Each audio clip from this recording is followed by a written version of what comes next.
Brawijaya.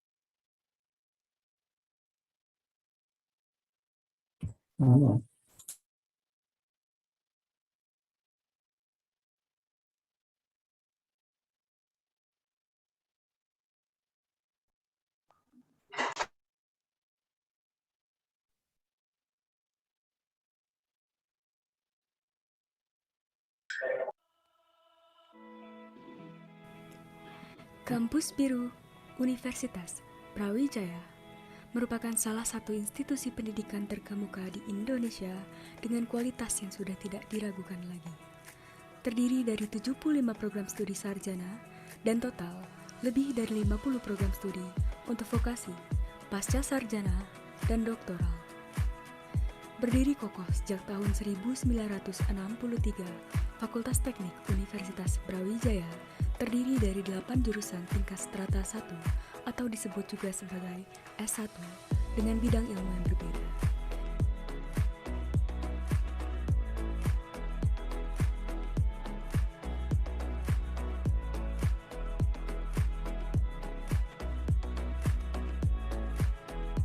Di antaranya adalah teknik sipil, teknik mesin, teknik pengairan, teknik elektro, arsitektur, perencanaan wilayah dan kota, teknik industri, dan teknik kimia. Lokasi gedung Fakultas Teknik dan ke-8 jurusan yang dinaungi berada di sebelah utara lingkungan kampus Universitas Brawijaya.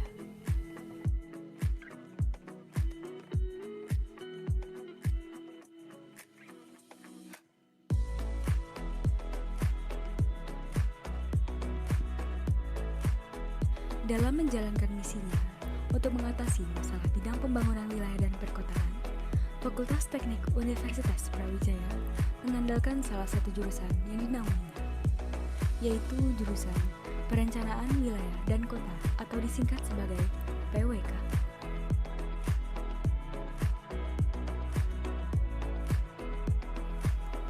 Di usianya yang sudah menginjak 22 tahun, terhitung sejak awal dibentuknya jurusan PWK di Universitas Brawijaya pada tahun 1998.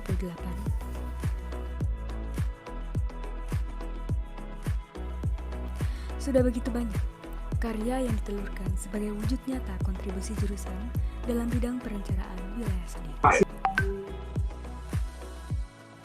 Itu semua terbukti dengan telah mendapatkan pengakuan akreditasi A oleh Badan Akreditasi Nasional Perguruan Tinggi tahun 2. Oh ya. Bentar. Oke lah, tapi itu ada background-nya. Ya, makasih.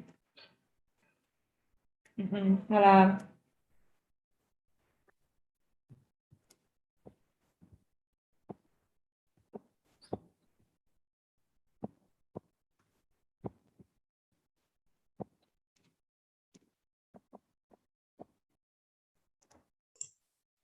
Honorable Head of Department of Urban and Regional Planning, Mr. Dr. Insinyur Abdul Wahid Hasim, MSP. Honorable Deputy Head of Department of Urban and Regional Planning, Mrs. Insinyur Ismudwi Rini Dwi Ari, MT PhD. Honorable Professor Joe Efforts from Manchester University as a speaker. Honorable Mr. Fauzi Rizal Sutikno, STMT PhD, as a moderator. Honorable Chief Executive of the 3-in-1 program, Mr. Dr. Engineering, Inyoman Sulu Wijaya, STMT. Honorable all lecturers of the Department of Urban and Regional Planning, Faculty of Engineering, Universitas Brawijaya. Honorable all participants of today's lecture. Good afternoon. My name is Raihan Maulida. It's a wonderful and precious chance for me to be your master of ceremony and this guest lecture. Before this lecture starts, please open your camera and fill the attendance The link will be sent in the chat box. Ladies and gentlemen, this guest lecture is one of 3-in-1 program series, which conducted by Department of Urban and Regional Planning. In particular, this program is designed to organize information technology-based lecture activities by involving practitioner and expert academics from within and outside the country, as one of the strategies in improving the quality of learning within the scope of the Department of Urban and Regional Planning. This guest lecture involves undergraduate and postgraduate students for the Rural-Urban Linkage course. Today's lecture will be presented by Professor Joe Breffords from Manchester University. His present is aligned with the themes that will be discussed this afternoon. These are urban rural linkage policies and the future dynamics of urban-rural connection. The problems of the development of the urban and suburbs require alignment and adjustment so that the urban and its hinterland areas can develop synergistically and collaboratively both physically, environmentally, economically, and socially. Today's lecture will be divided into 2 sessions. The first session will be held for 55 minutes, and then there will be a break time for 10 minutes, and then continue for the second session for 50 minutes.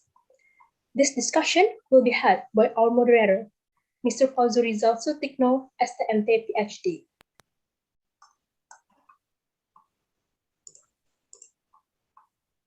Mr. Rizal graduated from Kuliah University with PhD in City and Regional Planning in 2020. Mr. Rizal most recent research experience was social network analysis of urban planning bureaucracy as the head of research in 2021. Without further ado, please welcome our moderator, Mr. Rizal. To Mr. Rizal, time is yours. Hello, everyone. Good afternoon. And hello, Professor Raffets. Good morning, I assume. I think we have 6 hours difference of time between Indonesia and Manchester.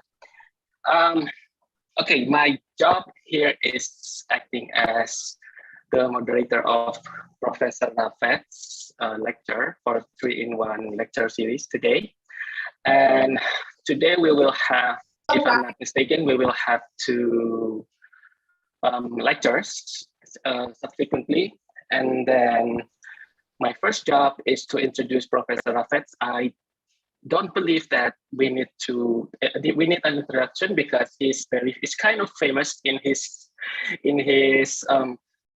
major and his subject, but I was required to read some of his experiences professionally and academically. So Dr. Joe Raffets from University of Manchester, currently he's the co-director of the Center of Urban Resilience and Energy at University of Manchester. He's also a member of the editorial boards of Foresight Journal and Sustainable Mediterranean Construction. And he's also the coordinator of the Greater Manchester Policy Exchange. His research fields are mostly on urban and rural linkage, of course. He's acting as advisors for so many important institutions: UNIDO, UN Habitat, DG Regio, EU Parliament, EU Commissions, UK government, and other various agencies. He's also a principal of London-based Semi Consulting. And his current projects include global smart-wise cities, urban peri-urban climate resilience, local co-governance, and low-carbon transitions.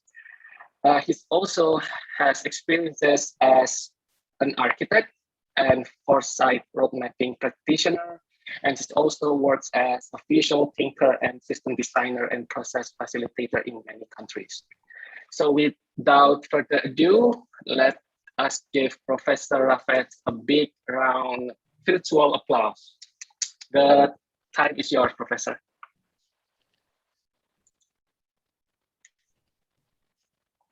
Okay, so Professor Rafet mentioned that he shared to us the link to the interactive whiteboard. Maybe all of us can join to that link. It is shared at the chat. Terus linknya sama rombongan.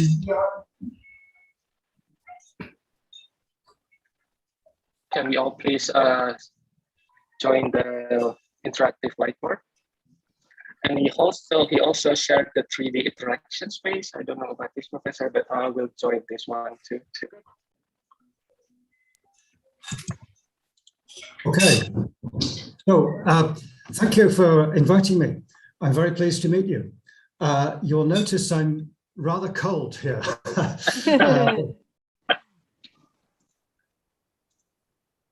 So we just need to click the link, Professor.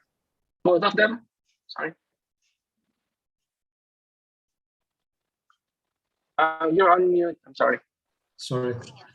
The interactive whiteboard is the main thing. There is also the 3D hub for informal discussions if you want to have them. I will demonstrate these in a moment. And well, maybe I will just have a look now. Sorry.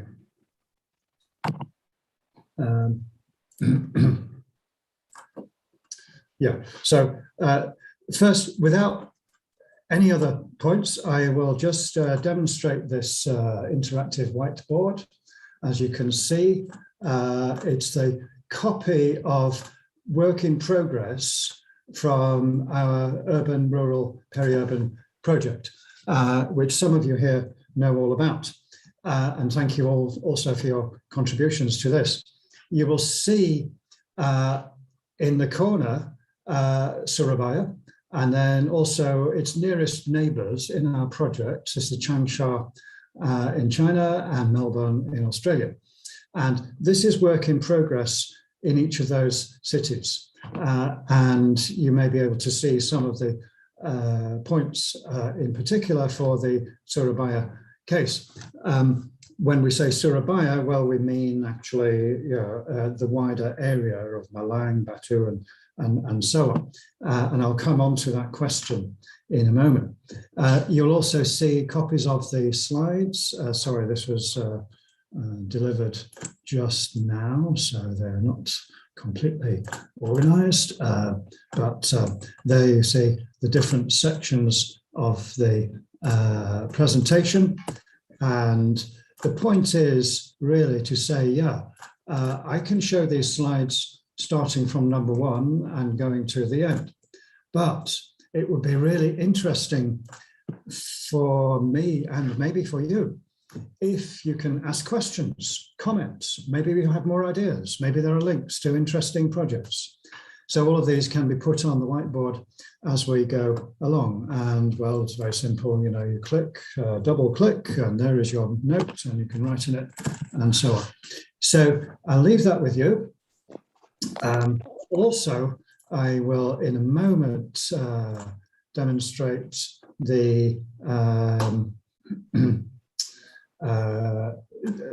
hub. I can get in. Oh, there's 32 people in there already. Okay, that's fine. I will just say one thing, which is you have to keep your microphone muted in one or the other. If you have both the hub and the Zoom call open, then we get big sound problem, big feedback. Okay, but this is the kind of setup. We are in between exhibitions. There is not a great deal to see in the exhibitions right now, but watch this space in the coming months and there will be more. I can see people have very nice avatars already, so that's great. So let me get back to the slides. And again, I'm very pleased to have the chance to be with you today. I have a lot of ideas and where to start? Well, I will start with a program. Let me just check. We are all on the same screen here. And I hope this starts to make sense. Oh, sorry about the internet problem on Monday. I hope this is now fixed. So here we are in virtual space. And this means that we have a longer session today, which I thought it would be a good idea to make into different parts. So session 1, 30 minutes, more or less, introduction, a view from Manchester. Where is this periurban or rural? Where are the linkages? And then some questions and answers. And we can look at the whiteboard while we talk. This is one of the good things. Session 2, 30 minutes, view from Surabaya, or as much as we know here about Surabaya in our mapping project. And then we have some question and answers, and then a break. Now, oh yes, here is one piece of really good knowledge I found in Indonesia, the Subak, the agricultural system of coordination. And I thought this was great. And somewhere there is a YouTube video, which I'm sure you know about. In session 3, after the break, we will look at the future, urban and rural dynamics, and especially the climate question. And I will introduce my project, the Periurban, as one example of how to do this. Session 4, we look at the dynamic linkages and the collective territorial intelligence. What does this mean? Well, we'll find out in a moment. And then some applications to economic development, to governance, other things, and some conclusions. Session 3 and 4, I think, are not yet on the whiteboard. I ran out of time, so they can go up in the break shortly. Okay, so again, if we have any questions and comments, please put them in the chat or on the whiteboard. First, we have a commercial break. My first book looked like this, and the second book looked like that. And then the really most important book looks like this. And I think in the next few minutes, next hour or something, I hope to give you some kind of tour around these ideas, which are still very live and creative, I think. And I look forward to your comments and feedback. So introduction, well then, yes, you'll see these question things coming up. Here are some friends of mine in a cafe, and they're asking for any questions, comments and ideas. And you have a choice, chat, Ryan, whiteboard, or even the hub. So I leave that to you. We have an urbanizing world. This graphic shows the year 2010. And then that one shows the year 2050. Big difference. And we notice, especially not in Europe so much, although even Europe has an urban problem, but the Americas, Africa, and of course, Asia. So this is the context. Within 40 years, we expect the size of the urban world to maybe double in some places. And this is, for me, quite scary. I was once an architect and a planner, and you think, oh, well, we had enough problems just with the cities that we had. But if we double the size of all those cities, and especially in places where everything is happening too fast, how's it going to work? Anyway, so I've done many projects for the European Commission, OECD. This is one, and you see cities of tomorrow. And the first thing in this picture is everybody looks really happy. The sun shines, the trees are nice, and so on. And I ask myself, what could go wrong in this city of tomorrow? And this is a long, long story, but then we say, oh yes, there is no money. Everybody is divided. The climate change is going really wrong. Many cities are servants of other cities, living in poverty for their whole life, and so on. So this is some of the background. And then we have, green papers on the European Commission, territorial cohesion, so forth. And these are the subject areas of the territorial cohesion. And everybody wants more balanced and harmonious development. That sounds nice. What does it mean? How do we do it? These are huge questions, which I don't think we are anywhere near to the answer. Meanwhile, we have other people. This is the World Bank version. They want to plan, they want to connect, and they want to finance, bring the cities into the global economy, and especially the global real estate sector, so that the money will flow. And of course, yeah, we need buildings, we need offices, we need malls, we need housing. But if the city is all about the money from start to finish, well, other things might get lost, the human factor. So this is also on my mind. And then we look backwards in time and forwards. And backwards to what started me in my career, the garden city of tomorrow, from 1901. And then the world of the future cities in a child's book. And you see, oh, okay, this is what they thought 50 years ago about the future. And we can ask ourselves how much of this is now a reality. Well, we don't have cities on the moon just yet, but maybe soon. Another point is I'm talking from, the global north here, and there's a big agenda about what does this mean. So I'm very keen to look at other ways to cut the cake of the north and the south, the developed, the developing, east, west, and so on and so on. You will see on the whiteboard, we have this other way around. And some people think, oh, Joe is going a bit weird. He's a bit strange now. He's turning all the maps upside down. I argue there is a reason for this, but anyway, we can discuss. Another important thing is how cities are connected to other parts of the system. So if we talk about urban policy, yes, transport policy is a big part of that. Energy policy is a big part of transport, and foreign policy is a big part of energy. So you see, one side we are creating the cities, the other side we are destroying them for a geopolitical reason. And of course, the overall picture is then one that, yeah, cities will not continue in the way that they are. This is London, by the way. A quick view from Manchester and some questions for the chat. How much is Manchester like Indonesia? Could Indonesia go the same way? Big questions. I don't have a clear answer, but we have some interesting ideas. And this is one of many, many flip charts done from a workshop in Manchester. We ask our people, what is the problem here? And if we ask the planners, oh, where can we build 3 million houses?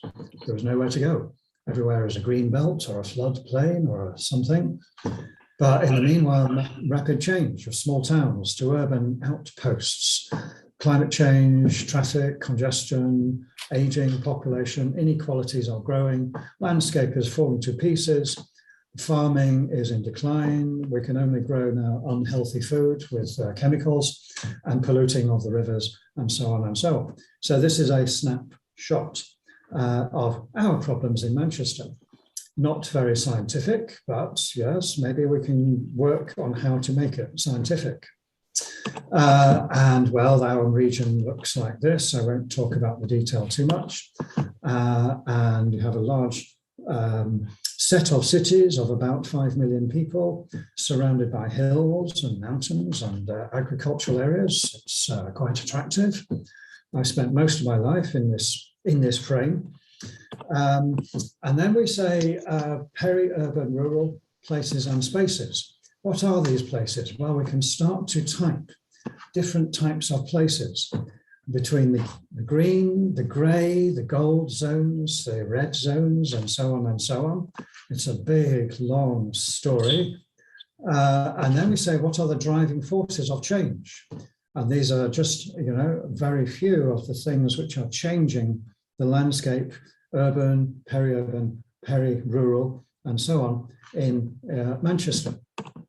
And then we say, what are the forces, what are the underneath dynamics? What's going on here? And every story, every area, every city in the world has its own unique story. In recent months, I've been interested to find about Surabaya, Malang, and I think, well, this is a unique story. Fantastic. Somebody should write a book. So these are some of the pushing and pulls of global forces: reurbanization, counter-urbanization, globalization. People are looking for localization. And then also all these pressures, urban pressures, rural pressures, decline and growth. How to fit all this together? So in our peri-urban area or urban-rural linkage area, we are in search of new identities, or maybe old ones, and new roles to play in the big wide world. And this is not an easy thing. If you drive around, yes, you can get a house, you can go shopping, you can be a tourist. You don't see this directly, but this is what is going on, these forces of change. So that's a quick snapshot from Manchester. If we ask ourselves, where is the peri-urban? Okay, well, here is a textbook definition. And we see, oh, urban, peri-urban, and the rural. And we'll see in a moment how these places can interact. This is from a European project, one of the largest, maybe the largest peri-urban project in the world, called Kuliah. The link is somewhere around here. And then we also contrast the textbook version with the reality version, the polycentric agglomeration, all mixed up, very complex. You cannot even find the boundary. You cannot find the edge between one polycentric and another. So then we say, oh, okay, for our project, can we make some kind of typology? This refers, sorry, this should be explained. FUA is a functional urban area, and we look for different density classes, 0 to 50, 50 to 125, 125 to 300 persons per kilometre squared. This is different in each part of the world, but we were working with a global system. So this was our best guess at how to start to describe these things in a systematic way. Then we have to look at overlapping concepts. Is this peri-urban thing a zone, or is it a hinterland, or is it a set of linkages, of flows and relations? And can we describe this in a scientific way? Density of houses, proximity to the center, linkages, which are very many to count, and so on. So these are, you know, open questions. Everybody is still working on them. And if we then apply those ideas to the Manchester case, well, here's our base map, which shows change in the red and orange colors. It shows the functional urban areas in these large pink areas, and it shows the peri-urban in the yellow and green squares, and it also shows the distance from the main city CBD. So we can start to describe what is the peri-urban or urban peri-urban rural geography of this place. We can also take the same approach to Surabaya, one of our case studies. And actually what we see here is that the functional urban areas go right outside our frame. They are big, and they go way beyond, you know, the Surabaya city boundary.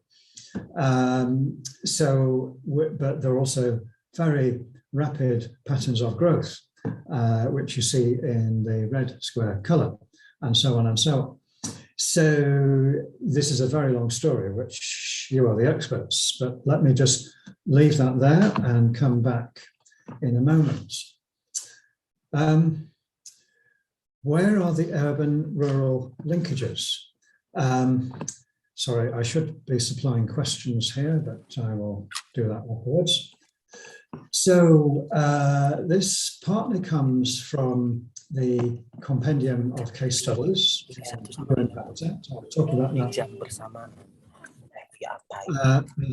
Basically, we describe all of the different urban to peri-urban, and then all of the different peri-urban to urban, peri-urban to peri-urban, and then the rural to peri-urban, and the rural to peri-urban, peri-urban to rural, and rural to urban, and so on and so on. And so you can see it's quite complex, even on this very first slide. Now, this is not to say we should just stop and go home, but rather to say, yes, let's keep in mind the complexity when we look into this sector or that issue or this little area or that ecosystem or something. So this is like a overview. And then, well, we have a series of slides, which I would like to share with you. These appear in the Plurell book, actually, which looks like...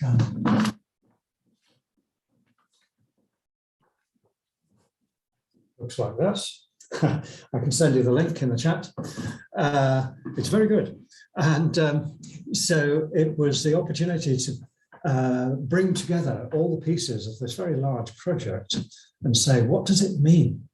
Can we describe these urban-rural linkages? Or now that we know more about the peri-urban, maybe the diagram is not so simple as if it's only urban and rural. Now we have this new thing. So how does it work here for the social side, demography, social, and so on and so on? So we see these flows, we see the key driving forces, we see the key impacts or problems.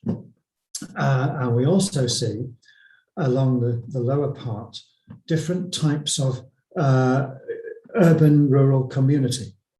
Now, this is the European case. It's different in every part of the world, but I think the similar diagram can be drawn in India, or Indonesia, Australia, and so on and so on. So then we say, okay, what about the economy?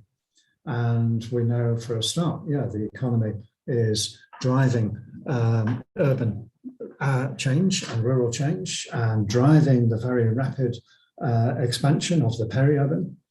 And again, we can look for the driving forces behind this, and the economists in the room will have a lot to say here. We also look for the impacts of decline and obsolete workers and rural areas which are falling to pieces. And there are many of those around this part of the world. So again, we can then draw typical views across the bottom. Say, okay, we have a globalizing CBD, but this is serviced by low-cost labor. Where do these people come from? Oh, some of them live near to the CBD, others live way out there and they have to spend 2 hours on the bus or something. And where are these people coming from? Oh, from the villages where the farmers can no longer make any money, and so on and so on. So all of these flows are going on. Then we can look at the transport. This is clearly, yeah, very important. And again, the pattern emerges of global urban expansion and rural change through road infrastructure, and then a big zone of transition in the middle. And of course, we also see that the peri-urban is not only, the way to get from the urban to the rural. The peri-urban then becomes a zone, a new type of urban form itself. So then transport clearly drives change in the leisure and tourism and visitor economy. And we see here, yes, driving forces are many. Economic growth, people have a bit of money, they have a car.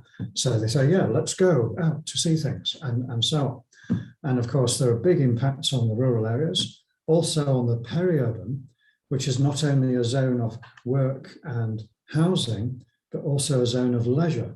and visitors and conference centres, golf courses, etc.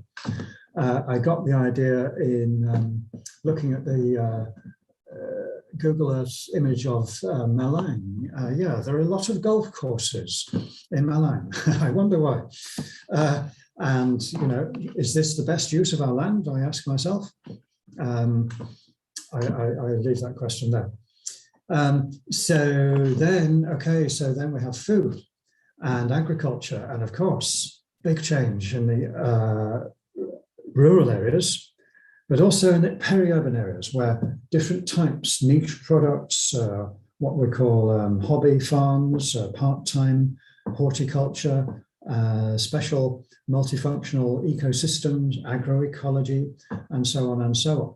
So the fact that the food is more and more on a global system of industrial production, this has big significance for the peri-urban and rural areas. What to do? We are just beginning to really think about this, certainly in Europe. I hear very positive sounds from India on the agroecology front, but we have to see how this works in reality.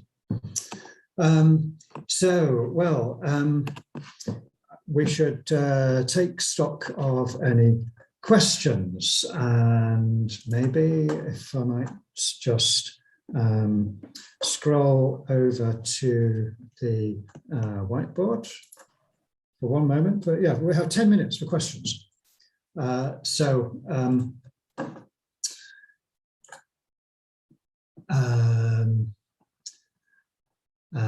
Interesting things happening on the whiteboard already. I forgot to say, this is a temporary version and I forgot to lock things down for the most part. So not a problem. Sorry, share the screen.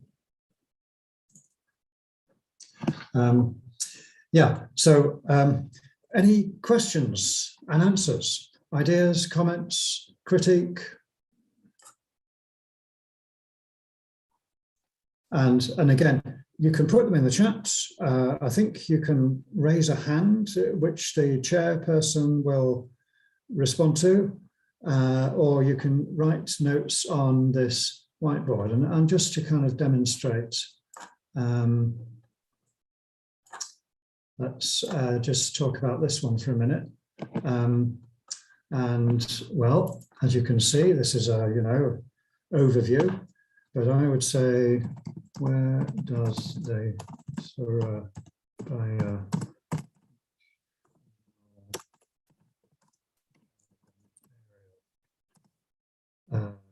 stop? Because it seems it goes right off our screen. This is a 200-kilometer square. If anyone has the answer to that, please put it here. Okay. And you'll also notice that you can put a string of questions. So I might ask anyone who knows in this audience, is the whole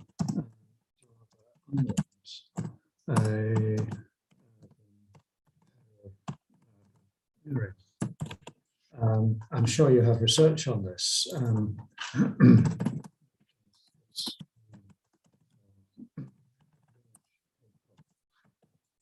You see, you can basically think directly onto this thing, and then other people can come and see this and say, oh, okay, yeah, I have the answer to that one. Here's a link, or here's my idea, and so on. So I do encourage to interact with this thing. Chairman, do we have any questions in the chat, by the way? Okay, until now, we still have no questions on the chat box, but if I may speak in Bahasa for the audience, maybe it's better. So, okay, mahasiswa, Bapak Ibu dan Bapak Ibu dosen dan mahasiswa bisa juga menyampaikan dalam bahasa Indonesia dan juga nanti akan saya bantu terjemahkan. I just said that they can ask in Indonesian, in Bahasa too. So and then I can translate the questions to you. Maybe that if it helps them, the students and the colleagues to easily transfer their question and ideas to you. But before the class, actually, I already asked, because I teach in a similar class within our master's program, and it's called the interaction of urban rural linkage, interaction of urban and rural, not linkage, I think. I forgot. And then I asked them to read a classic by Terry McGee about it's a classic, and then I asked them about the concept, and then because I teach in the civil servant class, in the government class, I already asked them, what do you think about this concept? And if I may, can I share one or two of the questions? Sure. Professor? Yeah. Okay, so the first one is very interesting because I heard from Dimas that you, or Dimas, I forgot, are going to work on the capital of Indonesia, or going to be involved in the capital planning of Indonesia. So a question from the students, his name is Didin, and he asked about the relocation of the capital. Is the relocation of the capital is a good example of the failure of urban rural development of Indonesia, or maybe the global south, I think. Or is it going to be a good example for mega cities planning concept in terms of desa kota or urban rural linkages? Yeah, what do you think, Professor? What do I think? Well, you know more about the capital than I do. I heard the capital will have a population of about 3 million. This is the plan. And if we look around the world and say, is it possible to build a city of 3 million in just 10 years or 15 years? The answer is it's risky. They try it in some places, and for a number of reasons, people do not want to go there. And the system does not work. I worked on a paper for the Cairo new capital or a new economic city, and also the Saudi Arabia King Abdullah economic city, and etc. So we know in both those cases there are big problems if you set up a new city. Now, there is also a question on the other 17 million people still in Jakarta, which I believe has a big problem with water and sea level rise, and the city is going down and all this. So I'm sure the Indonesian government is doing the best possible job. I have huge respect for the people, the planners that I've met at the national level. But I would just raise these questions to say, have you thought about this? Yeah. Yeah, I agree. Every time I talk about the capital, I always mention one word, and it always be New Brasilia. It's very fancy, but no one wants to live there. I agree. It's going to be a problem, and we need to solve it. Okay, thank you for your comment, Professor. And do we have questions from the students or my colleagues? Okay, Dr. Ismu, maybe. Okay. Thank you very much, Pak Rizal. Thank you, Joe. Nice to meet you again. And thank you very much that you could make our class for double today. Here, actually, would you like to give a kind of more clear idea about, for example, you can start from the beginning, like what is the definition of periurban. So then maybe because majority our student currently from 5th semester, and for the master course, half of that they come from local regional board, and their background far from urban regional planning. So yeah, something like this one. Then maybe our student will have a better understanding how to catch up the idea that you will bring in this course. For example, this one, the first comment from me, would you please to give like a clear idea about the definition of periurban? And the second one, regarding your question, may I ask you, for example, for East Java province, of course, the biggest city is Surabaya, because the driving economic also growth of population in our province is in Surabaya.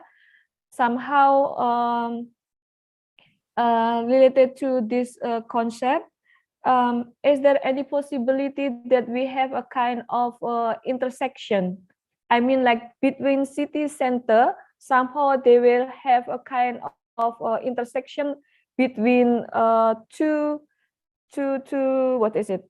Two CBD, even though the level might be different. For example, Surabaya, the height could be 10, and Malang City could be 5, but among of that, Pasuruan, Sidoarjo, they may have a kind of intersection due to two pole. Thank you. Okay, so if I understand your question, we can talk about on the left of the screen, the polycentric agglomeration pattern. Yes. And this is more like the reality. The monocentric is you find it some places, but not many. So the polycentric is the reality. And I guess if I understand your question, we are saying, okay, if you have a big city where all the money is going and all the high value skills, etc., how does this balance with other cities around the place, or towns or villages even?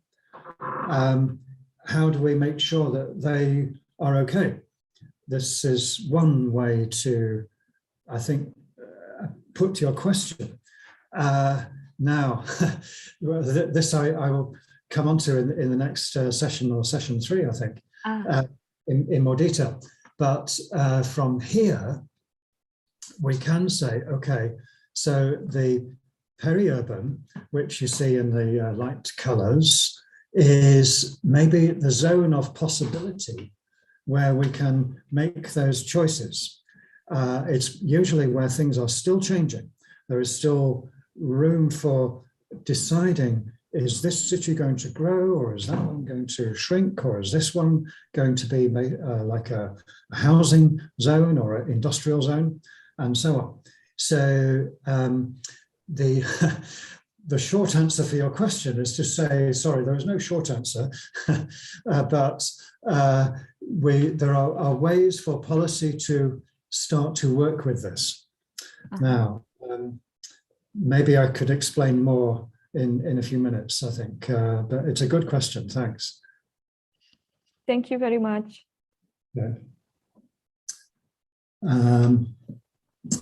So if you excuse me, I have my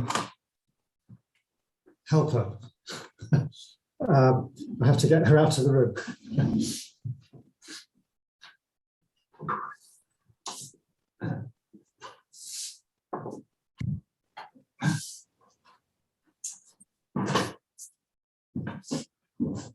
So, okay, shall we go on with the session next? Yes.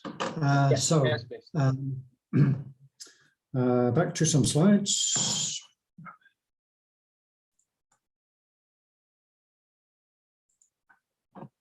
And So yeah, well, we talked a bit about Surabaya. I will show you a few more things about what we know in our project about Surabaya and some examples of how that work is going on, and led by Professor Ari. So thank you again for all that you have done so far. Well, and this is very quick. There's quite a number of slides, but yeah, just to give you some idea. Here we are, and you'll notice, okay, the map is north to south, but we have East Asia in the center. This is progress for me. This is where the most of the people live, so that's good. And okay, so then we have two maps, 1990 and 2015. And again, our scheme is to identify the periurban, 50 to 300 in green and yellow squares. So we can see very closely the kind of change which is going on. And also we have classes of urban density, well, over 7,000. And we see a very dense city up there, and then different towns, but we also then see a lot of larger areas that are filling in with quite dense urban development. So for a start, this stretches, it pushes our idea here of what is periurban, because clearly, yeah, this whole place is kind of periurban, but there are rural areas there too. So how do we kind of measure this, if that is possible? So then we get back to our base map where the changes are on the map in purple, orange and red, and we have the functional urban areas overlaid. The functional urban area is a global definition. There is a working a method sponsored by the OECD, and it's based on economic activity and labour market, etc. So you have to be careful. You know, this is not the edge of the city. This is an economic definition. And then we say, oh, okay, so what else is going on? Well, we have a water question, and these are different ways to look at the riverine flood risk, the coastal flood risk, the sea level rise based on elevation, and then the forest fire and forest cover change. And we see here, yes, a lot of fires. But it looks just from the map like the forest seems to recover quite quickly. But then we also overlay the flooding map and so on. So clearly, yeah, there is a lot of challenges in this part of the country. That is then part of a longer story, which is about, okay, urbanization, economic development, social change, and so on and so on. And then finally, we look for land use cover. And here we see, yes, the areas of crops and scrub and grass and trees. And then we look for the climate projections. We see here, yeah, Indonesia is up at the top. The climate change is predicted from 2 degrees to 6. And there is a problem with wet bulb temperatures, but otherwise the temperature and precipitation change is not so bad, except there may be drought in the summer. So these are, you know, very broad projections. And then we can start to zoom in and say, okay, so let's look at different types more closely. And this, for me, was a fantastic journey to say, yeah, what is going on in this incredible place? And how is it changing so fast? So, well, you're the experts on those things. So this is then, again, the whiteboard with the Surabaya case, which you have now seen. We had 10 other cities on this board, and then we were looking for common features and common solutions to common problems in the middle part. So that is all work in progress on a similar whiteboard to the one today. And then, so we zoom into the Surabaya, and we also then can zoom in some more, and we start to get a kind of concept mapping of the spaces around here. We can also look for futures mapping. And this is a good example, I think, of how we test the future to say, oh, tomorrow, will the sun shine or will it rain? I don't know, but let's make a plan for both. That is a very simple way to do a futures mapping. What we're doing here is relating the Surabaya case to the IPCC Global Climate Modeling Community, using the same framework for mapping the future, the possibilities of the future. And then also we look for strategic pathways. What could we do which leads us into the right kind of direction, where we have environmental sustainability, we have social equality, we have economic development, all of those things, maybe cultural progress, and so on and so on.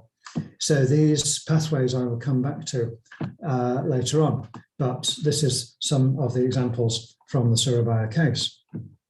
And I'm sure everybody here also has ideas for these. So then we get to what can be done. And well, here I will quote my colleagues from UN Habitat. I hope I got it right. We're hoping to work with them on the urban-rural linkages program. And here you see a nice graphic. And these are the guiding principles that will help urban-rural linkages to take place and also help them to have positive results. And I could say, I think I forgot the slide here, but urban-rural linkages can also be very negative in our country, for sure. So let's say, yes, when people are moved out of the inner city to make way for a new CBD, oh, they are put out there in the periurban or rural areas in a housing complex, housing project, with no facilities, no jobs, and no transport. This happens in the UK, in South Africa, in USA, and so on and so on. So that's one example of how the urban-rural linkage can work in a very negative way. So these principles are very much about the positive. And yes, I completely agree, everything. And then we have 11 thematic entry points. Governance, planning, investment, finance, empowering people and communities. I'm sure we all know how to do that. Knowledge and data management, territorial economic development. And if I understand that, for example, it's really to say, this is not all about getting a branch plant of the global economy or some, logistics center which sends stuff here and there and employs maybe 3 people. We have to think about the economic development of this place, this region, this city, this community, and what does that mean? I'll come back to that later on after the break. Social services, yes, infrastructure and technology, integrated approach for food security, nutrition and public health. That one is a very interesting one, very topical right now, I think. And again, we have to say, yeah, the urban-rural linkage so far is going the other way. The urban people need, industrial quantities of food. So they pay farmers, well, the land price goes up and the investment comes in, and then they will take out, what used to be before subsistence farming and turn it into industrial farming. So that is an urban-rural linkage, which is very negative. So again, we have to look for the positive. And again, environmental impact, land management, conflict and disaster, of course. And then, well, these are some examples from the compendium, which I can recommend. Well, you can find it, it's online. And for every one of these points, fantastic examples to look at. I didn't see any yet from Indonesia, but maybe this comes in the next edition. So I'll leave that there. You can have a look on the whiteboard where the slides also are. And how is this working? Well, there is a process, there are stakeholders, there are organizations involved, there are online consultations, face-to-face meetings. The next meeting is 19th and 20th of October and in China, but there is also an online a workshop which I will send you the links for as soon as they are ready. And then what is going on here? Well, developing tools, building capacity, sharing best practices. There is a technical advisory service, and especially we're building advocacy and partnership. All of this takes a lot of time and not always easy, has to be said. Everybody's super busy and the world is full of urgent problems. So how can this be done in the best possible way? In a moment, I'll call on Grace Gitiri. I think she's here somewhere, to maybe say a few more words about this in the questions and answers. And these are some of the publications, which again, you can find: urban rural linkages, all one word, and so on. So coming back to how we analyze these things. Well, first of all, again, going back to the example of Manchester, we have to decide what is going on here. What do we want to go on in this place or that place? Is it urban growth and development? Is it rural development also? Is it urban containment? We're trying to stop the city from growing. And then are we allowing the rural people to grow, or are we saying, no, the rural areas are for, tourists and ecosystems and birds? So each of these four possibilities then has a very different kind of policy mix. And then the policy mix then comes into spatial planning, infrastructure planning, economic development planning, if there is one, public service planning, and so on and so on. And again, well, in this country, we have big problems. In the peri-rural areas in England, England is mostly peri-rural. For fully rural, you have to go to Scotland, up in the north.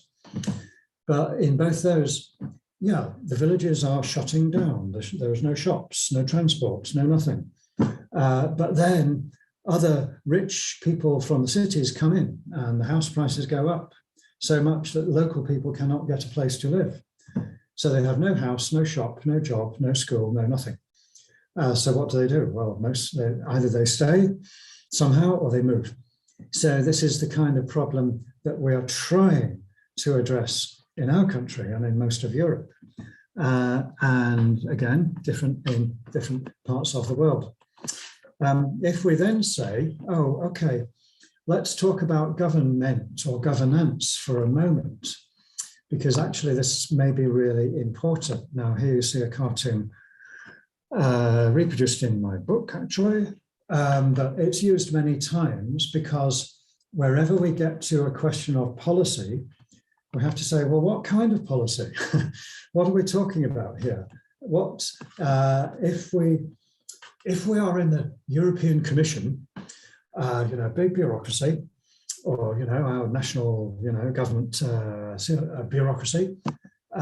It's a big government, planning, regulation, redistribution, investment, and so on.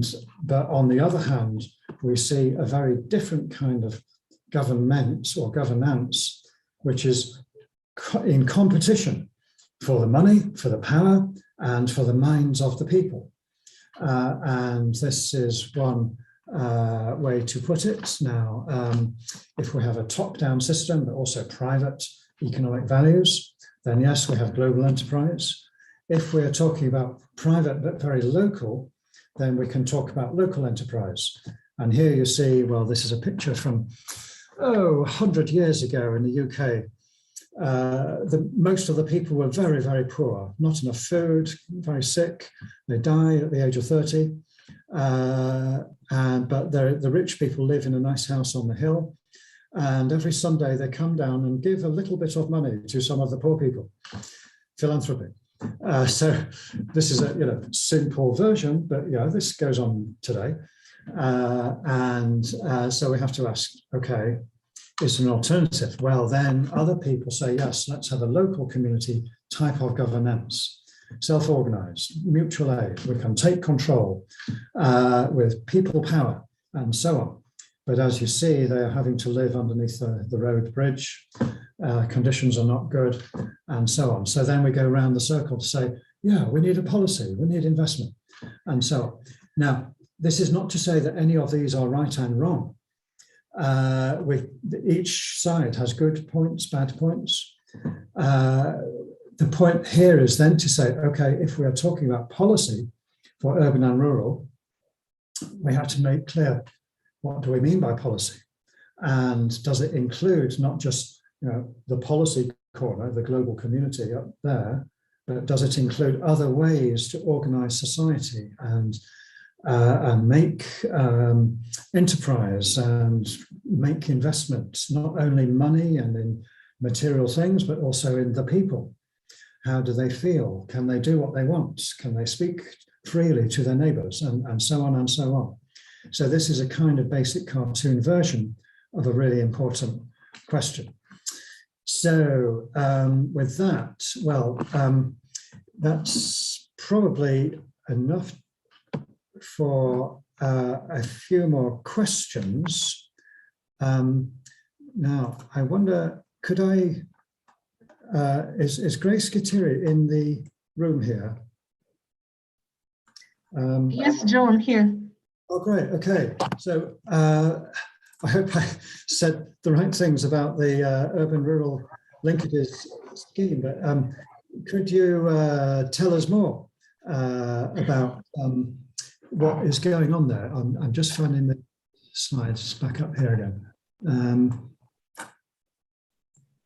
Okay, thank you so much, Joe. I didn't expect this. I thought I was supposed to listen in.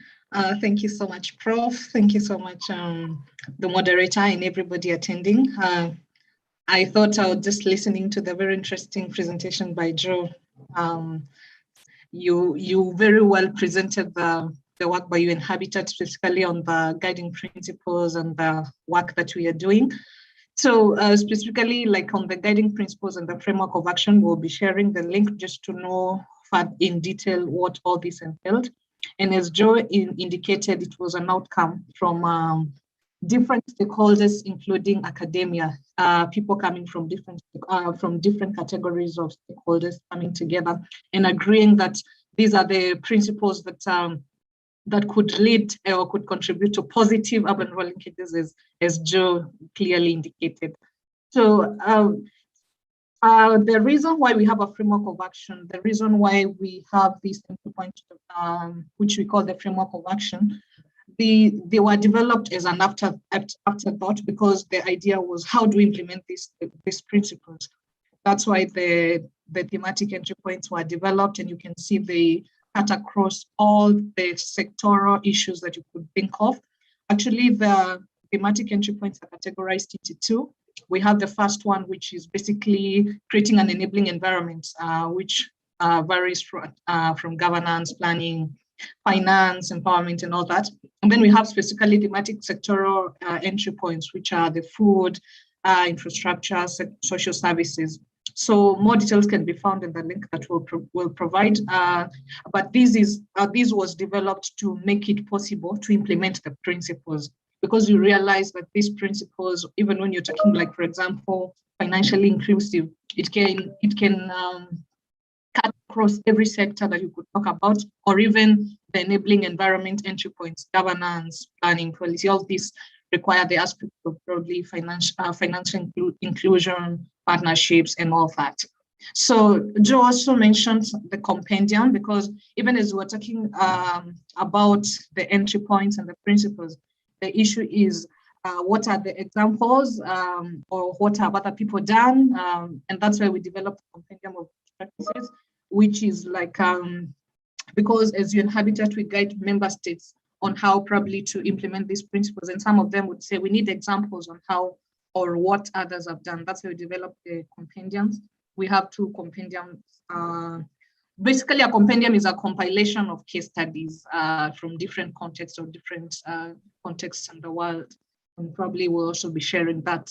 And if you maybe from your studies, if maybe you're doing something that is related to this topic, it would be interesting to know, or just to, maybe it's a project or something, maybe it would also appear in the compendium of best practices for UN Habitat. So basically, those are the pillars Joe has displayed. What basically we do trainings, especially of member states, and currently we are working with several universities, like in a country called Kenya. Let me just say that to build the capacities of the government officials or government officers on how to ensure integrated urban and territorial, or urban and rural development, whether in their policies and the plans and the various projects that come thereof. So that is briefly what we are doing. And I think Joe did justice, but maybe I have even done.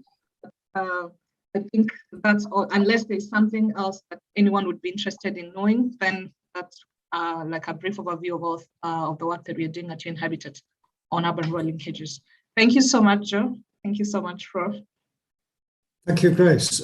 That's great. And let's say, you know me, I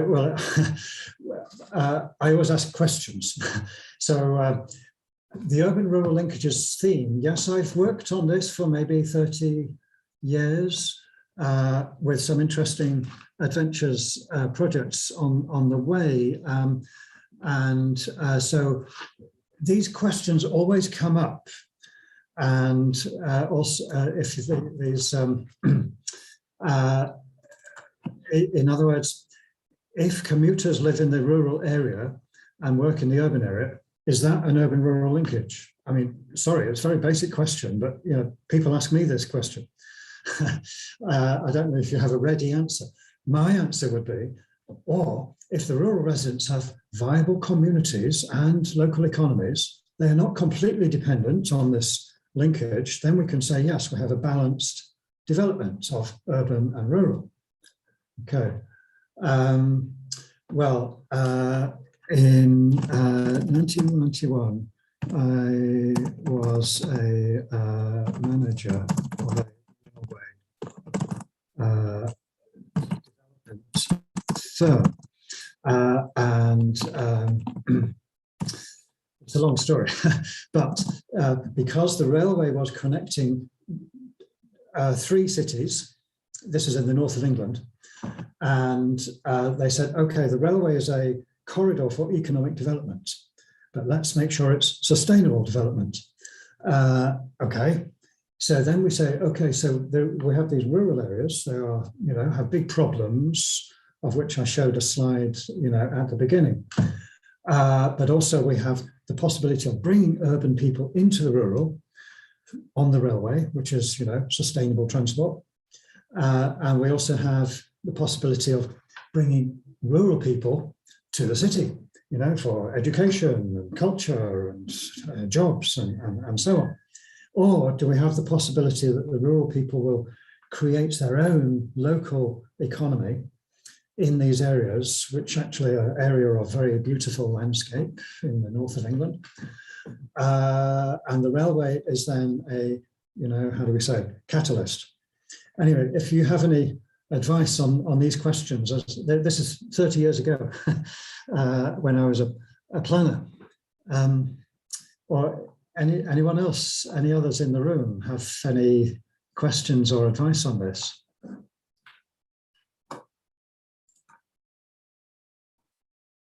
I think there's one in the chat box. Oh, okay, I need to copy his question because he sent it privately to me. Okay. This is from Reba.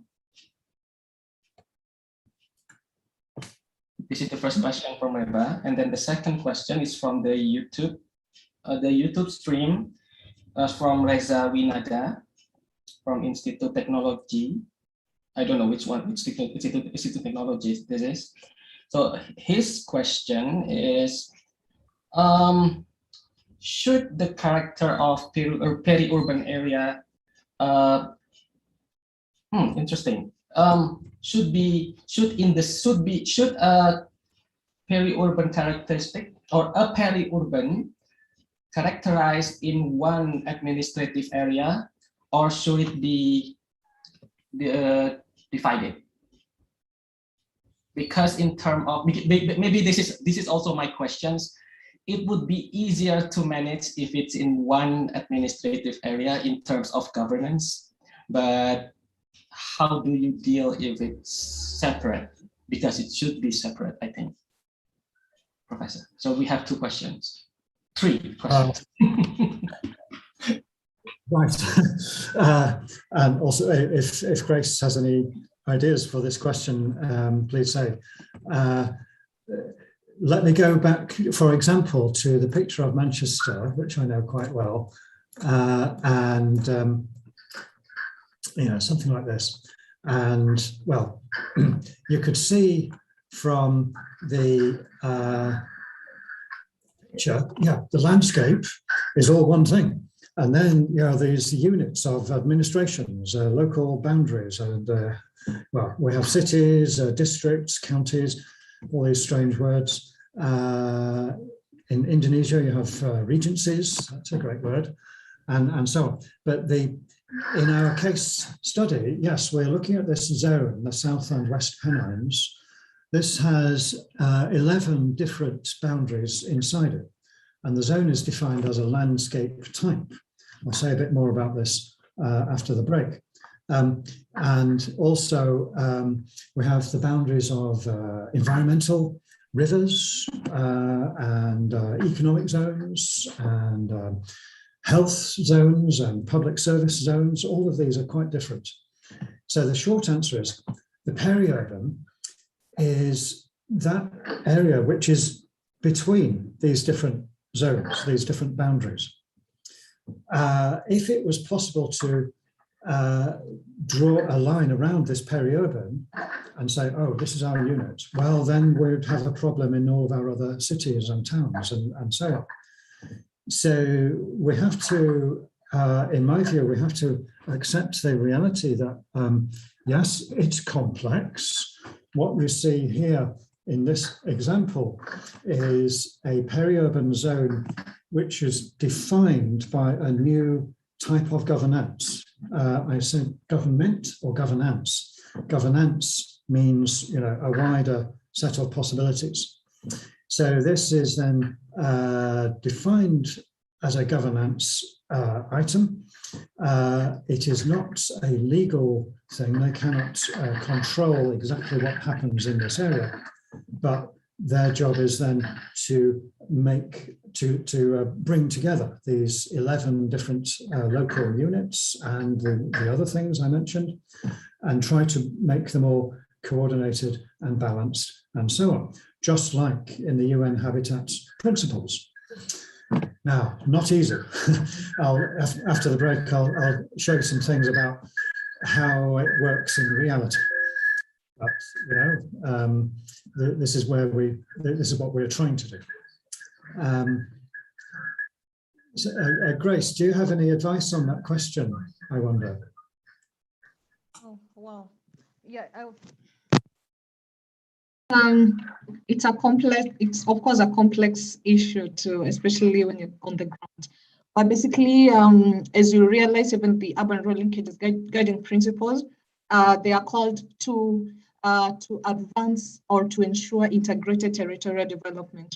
So there's the aspect of territorial approach, and something that we have been pursuing in the past year, specifically even as we've been contributing to the UN Food System Summit, has been territorial governance, which entails not only considering multi-level governance, but also considering the place, the flexibility of the place, such that even as you're talking about collaboration amongst amongst the different jurisdiction or administrative leadership across the urban rural linkage or across the urban rural linkages that urban rural areas that we are talking about.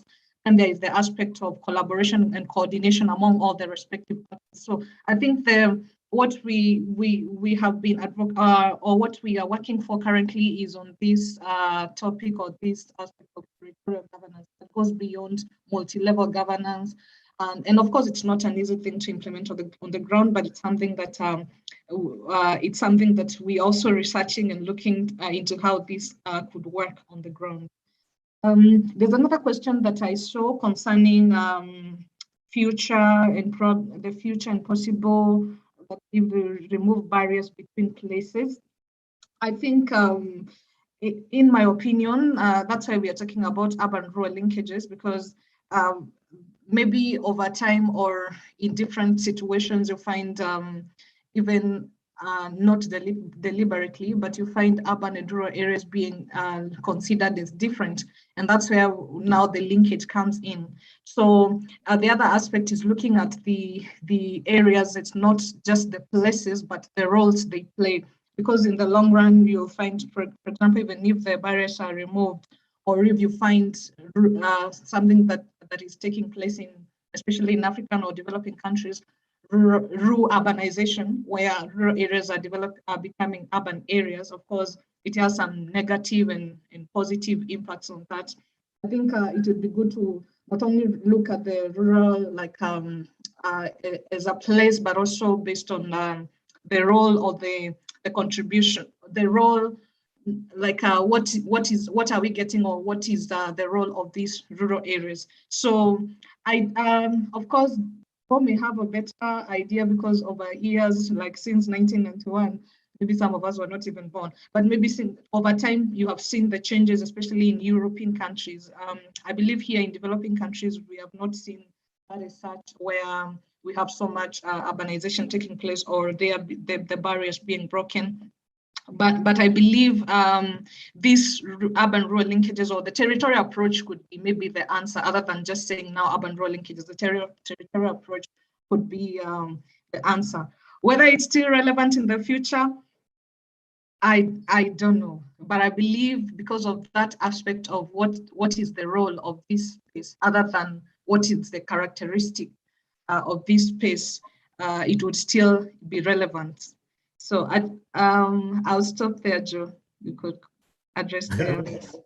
No, that's fantastic. Thank you so much. And you must come to all of my lectures. Certainly in the future, yes, there will be more digital, more online, virtual worlds, digital twins. I think, yeah, the territorial approach will always be there. Certainly the need will be there. So let's develop our skills and how to do this. Okay, should we take a short break? I just have to finish a couple of slides off myself. So I would appreciate a short break. 10 minutes. Yes, is that okay? Yeah, absolutely. Great. Thanks. See you in a moment. Okay, thank you.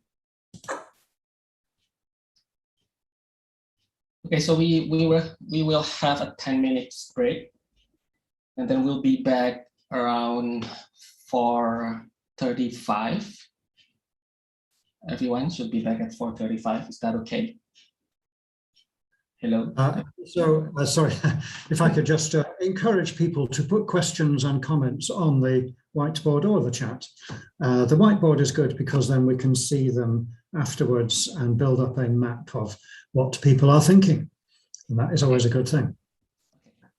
Okay, please do everyone put your question on the whiteboard. I cannot put mine because problems with the computer, but let's see if we can gather up some interesting questions on the whiteboard. Thank you. And we'll be back in the next 10 minutes.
So before we move on to the next session, there will be a break for 10 minutes.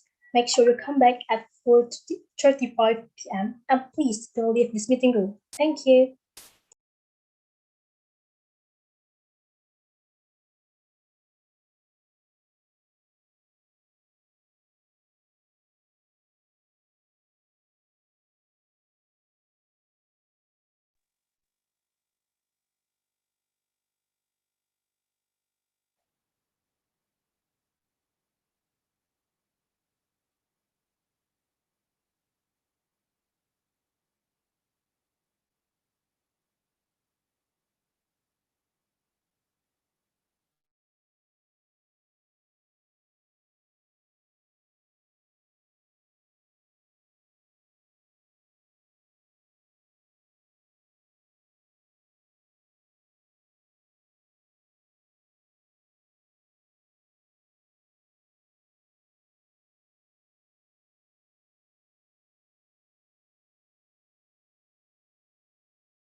안녕하세요.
So I'm ready. Are there other people?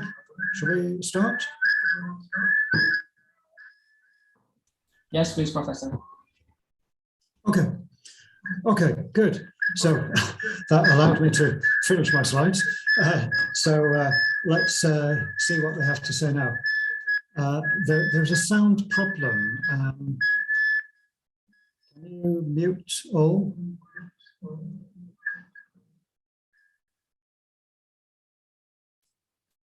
Is that better? Okay. Thanks. I think if everybody is muted, it's better, and then we can hear clearly. Yeah, there's a lot of. Yeah. Okay. Can the committee help me to mute everyone, please? Thank you. Okay. So great, thank you.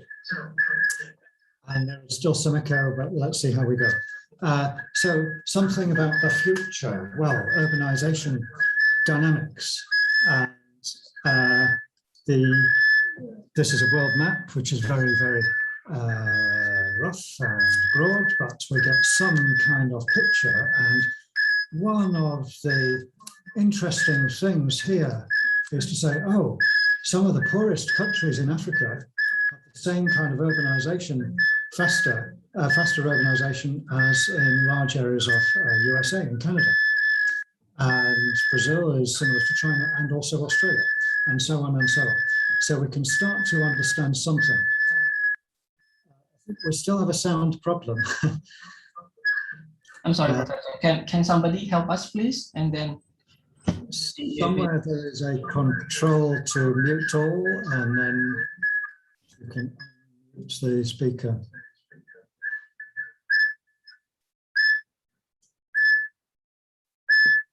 Is it you, Professor? Maybe you need to turn off your whiteboard. Maybe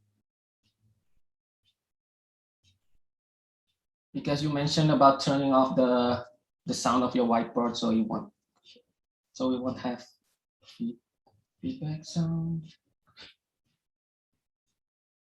No sound, Professor. I'm sorry. Maybe that has solved the problem. Okay. Okay. Thanks. Okay, good. So, let's see what the slides have to say. And make sure we are on the same page. Okay, so patterns of urbanization around the world. Okay, the global picture, which is just the beginning of a very long story.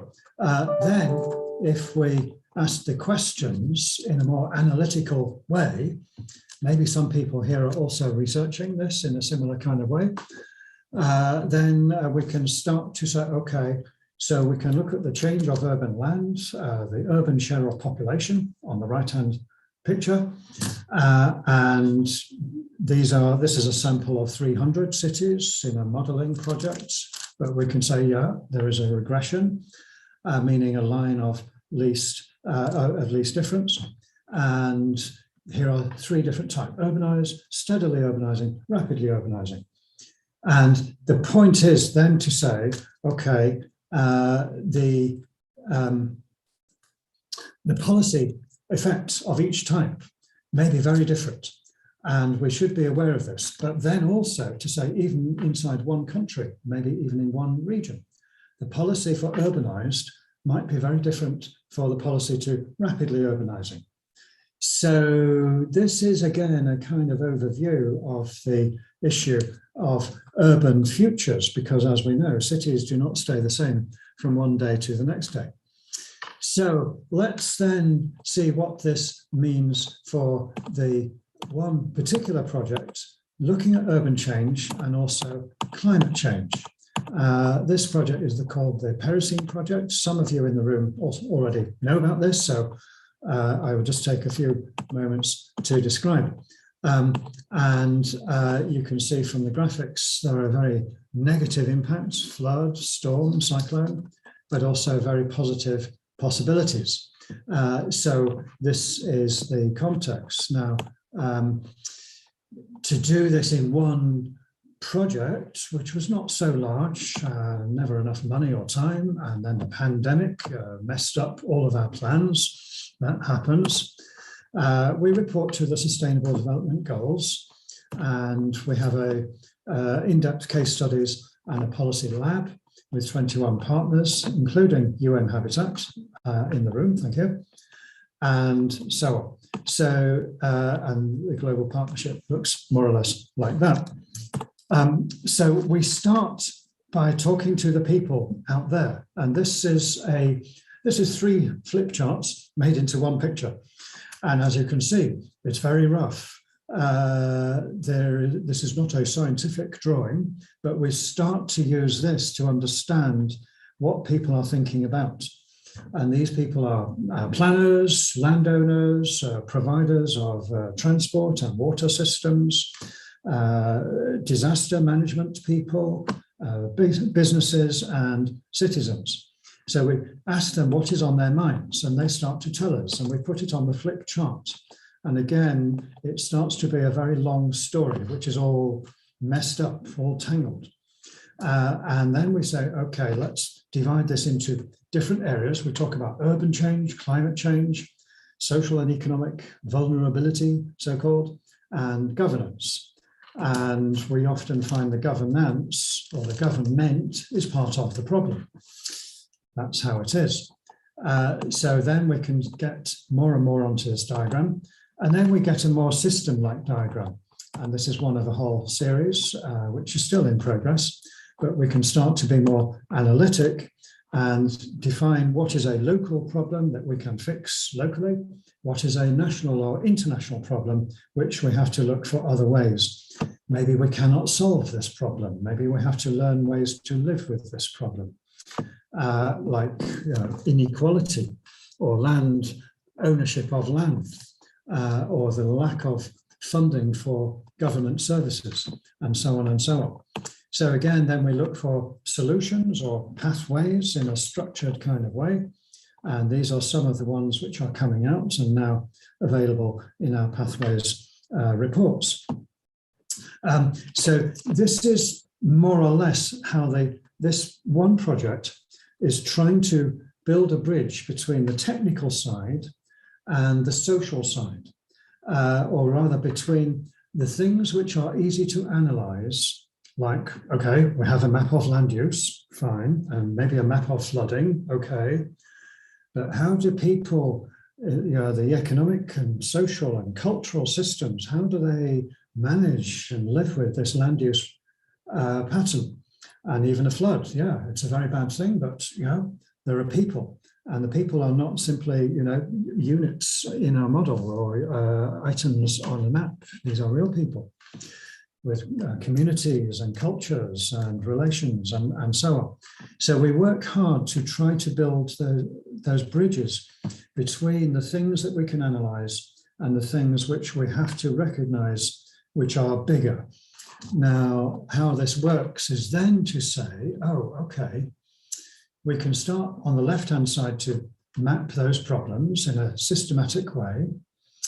And then on the right-hand side to say, okay, here are some things which are easy to solve. Like if there is a flood here, we can build a wall or a water system.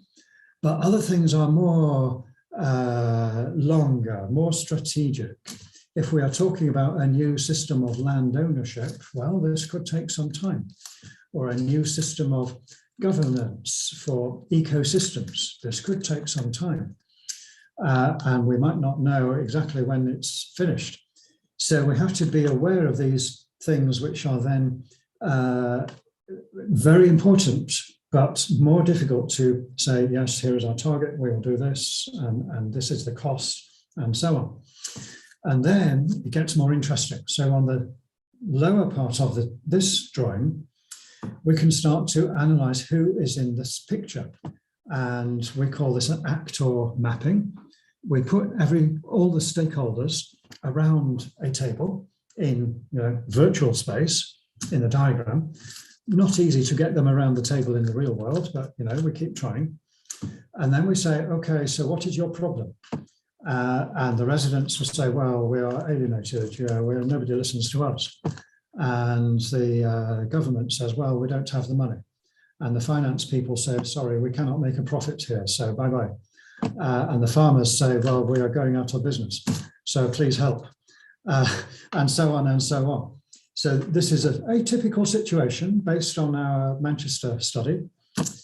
And then this is the most important part. We say, oh, okay, how could we do this better? In other words, the good ideas at the top of the picture, how can we actually make those happen? So this is where the idea of a synergistic approach comes in. And to do this properly, in a full process, we look for every possibility for every stakeholder around this table to get some value by exchange and cooperation with every other stakeholder. And then we look for the patterns and say, okay, here's a good one in the red one, here's another one in the green color, and so on and so on. So each of these then forms a pathway of action where we know before we start, yes, this will bring real positive value to these people, to these stakeholders.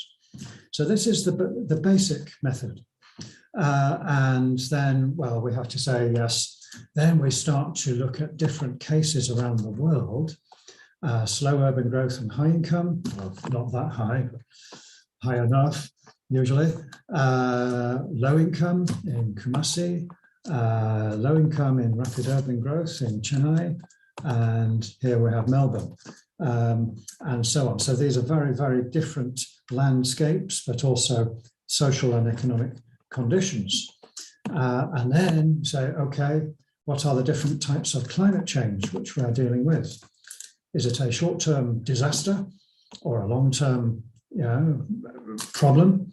And is it a direct problem or is it more indirect and system change? So again, we can start to see different types of climate change in an analytical way. The one on the left, by the way, this is the UK in 200 years from now. It will be very, very different. So, or maybe sooner, we don't know. Anyway, so then, then we're back to a scenario. This is different to the government, a framework which I put up before. And this one is called the SSP, Shared Socioeconomic Pathways, so-called. And it's used by the IPCC model people to say, okay, what are the alternatives in society and the economy that we need to think about? So I won't talk about this in detail, but there is a quite good one at the lower left and a really bad one where everything breaks down on the top right-hand corner. And then the other corners are where, we have climate breakdown, but society is okay. Or we have society breakdown and climate is not too bad. So on that basis, we can then start to paint different scenarios. Now, some people say, oh, we're busy already. Why do we have to do scenarios? And I say, scenarios are about the future and climate change is also about the future. So it's really, very important. Also, scenario methods are the best way I've found to get people out of their boxes, out of their usual ways of thinking and into a more creative space where they say, oh yeah, this could happen. Let's talk about it. And so on, beyond their day job, so to say. So this is one way to go. And then if we say, okay, how does that apply to problems that we have right now in the peri-urban or urban rural space? And number one problem here is adaptation and to climate change. And on the left, you can see cartoon version of adaptation, which is part of the problem. And what is the problem? Well, not only climate change, but inequality, repression, corruption of government, a few other things. And as you can see, you know, the boat full of refugees comes to the border, but the guards say, sorry, you have to go home, not our problem. And this we expect to be all over the world. You know, well, it's now already. We have many people turning up on boats in the UK, and I'm very unhappy about how the government is doing this, but that's another story. And then we say, okay, so what if we could adapt in a positive way? What are we adapting to? Not just, you know, a flood here or a storm there. We adapt whole systems of food, economy, security, and so on.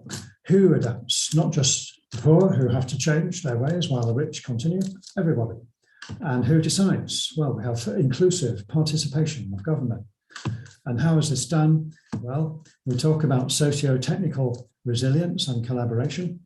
And how much does it cost? Well, we look at the long term, the whole life. Somewhere, maybe there is another slide on the costs and benefits of adaptation. And if the people turn up on a boat, they say, yes, welcome, we're all in this together. Now, this is a cartoon version. The reality is then, again, more analytic. But again, we can use some of these methods on the mapping of actors or stakeholders from one side to the other and say, okay, so here's a bad situation, everybody is unhappy, there is no money, there is no trust, people will not help each other, and so on. And then we contrast that with the possible synergies, again, in different colors, red, yellow, green, etc. And make sure that in each of these synergies, people get what they need. Even the rich, even the poor, even the government, even the local farmers, and so on. So, and then how does that work? Well, then we can start to map the pathways more systematically. Who is involved? What should they do? What comes first? What do they need? And we find, yes, there is always a problem of money and political power, but there are other things which then make possibilities, make opportunities. So, for example, in the field of agriculture and farming, so many farmers in India, this is Andhra Pradesh, Tamil Nadu, they are forming cooperatives. They're working together, and so they can get around, you know, the middleman who is taking all of their profit and paying them nothing for their crops. They say, yeah, we are producing, we are cooperating. We can take this to the cities, to the markets, and so on. So that is one very small example of how cooperation between the farmers, the business people, maybe the government, public services, the landowners, and so on, can start to make a negative situation into a positive one. And this is really important. So again, yeah, we can talk about livelihoods, communities, territorial governance, territorial approach, etc. So this general method can be used in many different ways. I've explored quite a lot myself, but other people are also doing this. And then we say, okay, what about this thing called resilience? So like if the flood comes, well, we cannot stop the rain coming down today or tomorrow. We can talk about climate change policy for 40 or 60 years from now, but yes, sorry, the rain will come tomorrow. What can be done? And well, if we are in a situation of resilience, which is based on the problems that we have, well, farmers are not happy. They can only make money by cutting down the trees. The soil then comes off into the rivers are then too full, the town will be flooded. If the government builds flood defences, it will only go where there is money to be made. The cost benefit is right. And then it goes all the way down the river. You see the cartoon of the river, and we see the government is all in boxes and silos. No coordination between one department and the next. This is more or less how in Manchester our local government is working. Everybody is in their box. Only the chief executive knows what's going on, but she or he has no time to look at the details. So then we say, okay, what is the alternative? And then, we have the same river, same flood, or same rain, but now we have a different kind of management. Ecological diversity, all stakeholders are involved. The houses are designed for resilience, short and long term. All the different departments of government are connected and learning from each other, and so on. So everyone is talking to everyone, as far as that is practical. Now, and that last point is a question, which I will come to. So then, well, we can talk about this, how to work these urban-rural linkages in a dynamic way. These are not just, boxes that you go tick and that is done. I don't think so, usually. It's a dynamic thing. It's a field of possibility. In order to make that work for everyone, we have to grow the collective territorial intelligence. There might be other kinds of intelligence, economic or cultural, but here we're talking about territorial, the intelligence of the community which works in territories. So, well, here then we can look at a long-term story of our city region. And when we say city region, yes, it includes the rural areas. First, an industrial city region. Maybe 200 years ago in the UK, maybe 50 years ago in other parts of the world. We build the factories as fast as we can. They make a lot of pollution, but that's just how it is. And the people say, we need a new factory. So sorry, this river has to go. And then we get to another phase, post-industrial. And many countries around the world, even China now, has many large post-industrial areas. A service economy. The industry is still there, but it's pushed over to the corner, the port area.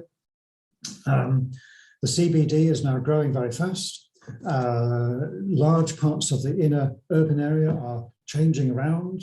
We make them into car parks, we move the people out.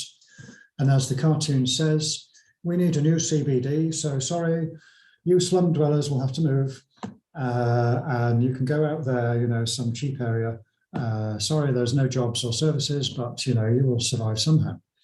And maybe you can get a job as a cleaner in the airport, for example. Now, I'm being very simple, but this is how things work. The rich decide, the poor get moved around.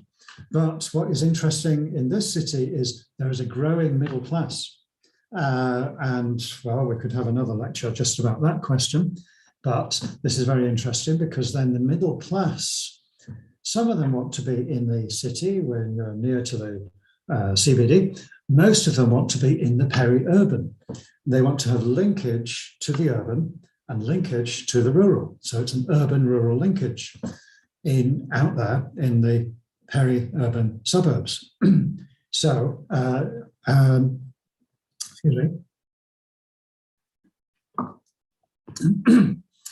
But we see in the middle picture, the post-industrial, there is a lot of problems. The poor people have a problem. The rich people have a problem. The roads are not big enough. They have to spend 2 hours in the traffic jams every day. That's no good. And of course, we can talk about climate change, pollution of water and land, the problem with the agricultural system, and so on and so on. So if we say, oh, is there a better way to do this? Now, I started my career talking about the sustainable city region, and this was based on the Garden City of Tomorrow, the drawing I put up an hour ago from 1901. Now we can update and say, okay, we have learned a few things in the last 100 years, still learning, but you know, this is so far. So here is a cartoon version of a synergistic city region. People are in touch. There is balanced territorial development, as UN says.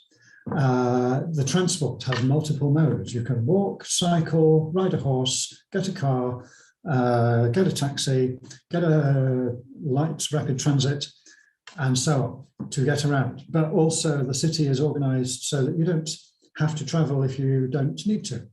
You're happy in your own town or village or settlement, and so on. So the cartoon version is only the beginning. And then I would say, okay, let's get more analytic. And again, you see here the same textbook picture of urban and rural.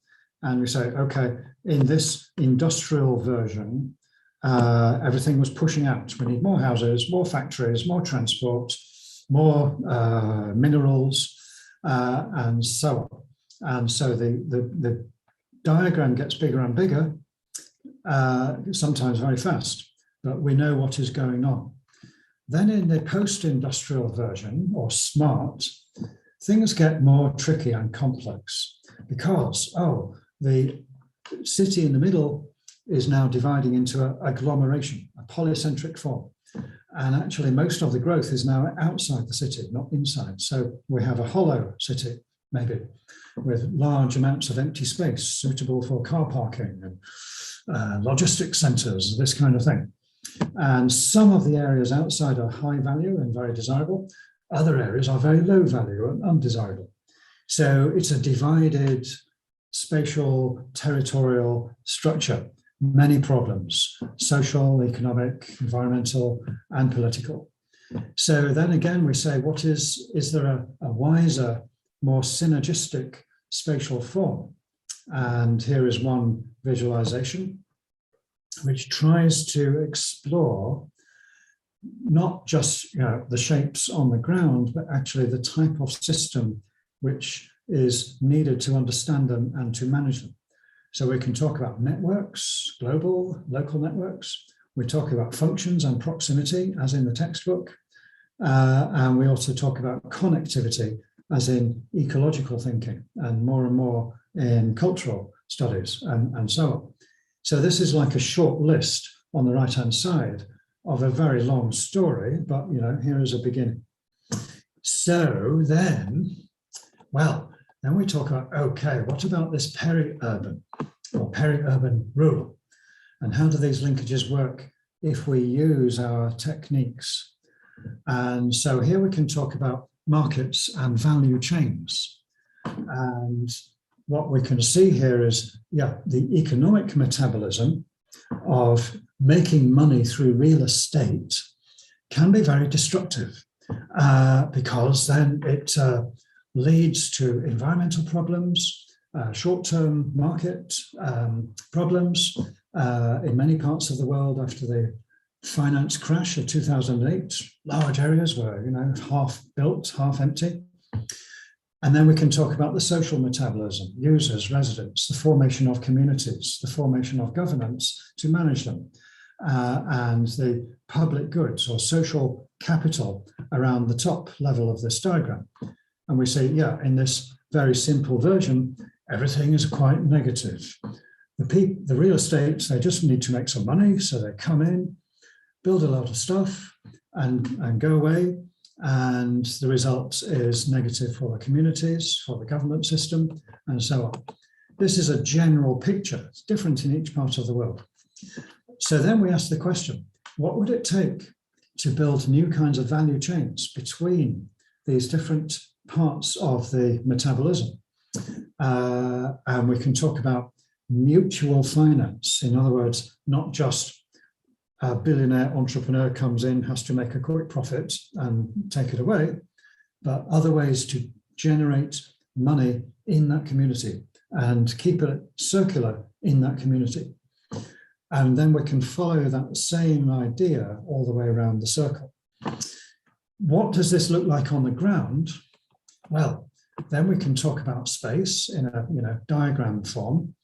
And here is a spatial metabolism where we say, okay, land is a commodity. You can buy it and sell it, $1 million per hectare or something like that. And if you do the right thing, yes, you can, get $5 million per hectare in profit. So the forces are very strong. But the result is then to say, oh, okay, we waste some land because actually we need just our development with a fast road connection. So we end up with an urban sprawl. The metabolism is really quite negative because it is focused on money. So then again, we say, okay, is it possible to look for other ways to organize our space and our urban planning, spatial planning? Is it possible to look for synergies between the ecological, the social, the cultural, the local economy, the housing, need for housing, local communities, multi-mode transport, etc. And all of the spaces then become multifunctional. It's not to say, oh, you have housing there and a CBD there and a shopping mall over there, 10 miles away. Everything is much more multifunctional. And yes, the digital technologies may help in that task. Everything in this part of the world, many middle-class people discover they can work from home. That's nice. Has a big effect on urban and rural, but it's happening. So then we say, okay, how would we help those pathways to take shape? And we could say, yes, there's a pathway which is all about proximity. Are you near this person or that enterprise or this service? Another pathway is about livelihood. What can you do that is not only a job and a salary, but also something you want to do, something which is in your life to do, a livelihood. And we can also talk about the urban-rural linkages directly and the political balance between growth and sustainability, etc. So again, this is a short version of a long story. How does this happen? Well, here's a cartoon version. And this is very simplistic. There is more to it, but I can recommend it. So I've used this in many countries, many projects, and it continues to grow. But first we explore maps of the problem, then we look at the future.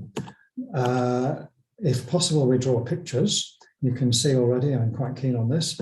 And then we look for the synergies, as in that diagram just now, between the different actors around the table, between the different parts of the value chain or the metabolism. And then if we have some good ideas, we say, okay, so what do we do? Who wants to do them? What will it cost? And so on and so on. So if we are running this process, well, we have to organize it. And these are some of the questions which we ask. Who wants to be here? Why are they here? What time is lunch and coffee? This is always a good question. But also, how much will it cost in time and money? Again, we found in the virtual world, well, before the pandemic, we would plan to spend 50,000, 80,000 US dollars on an international meeting, airfares, hotels, food. Now it's done for nearly nothing, but much more difficult to get really good creative thinking. We try, and the whiteboard, which you see, this is one of the main tools that we have developed, but it is still more difficult. So we have to remember that. I don't know what will happen in the future. In particular, we have to say, what kind of problem are we trying to solve here? Is it a technical problem where there is a clear answer? Is it a mode 2 kind of problem where we look for good ideas and innovations? Or is it a mode 3 kind of issue where we're really looking for transformation? And that is the most important question in the whole room. So that's the cartoon version. There is much more on, online. well, a couple of, now, wait a minute, I think I'm getting into session 4. Sorry, wait a minute. Just let me check because. I'm sorry, I also lost track of time, so let me check. Yeah, I think somewhere I was. Well, let's have a 5 minutes question. If anyone would like to ask a question or make a comment, and the whiteboard is now fully stocked up, I think. Some of the slides are not on the whiteboard. They arrived a little later than that. But, well, just about this picture.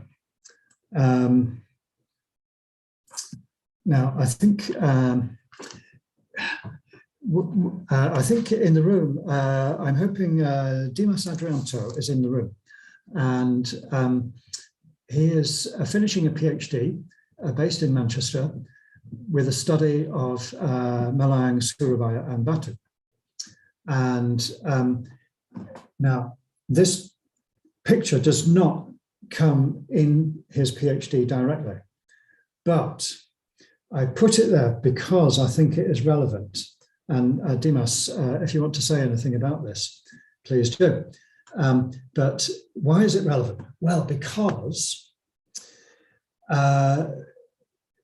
Indonesia, as far as I understand, is going through a rapid transition from farming to industrial. Sorry, there's another part of this picture not here. But then also rapidly into post-industrial, middle class, service sector.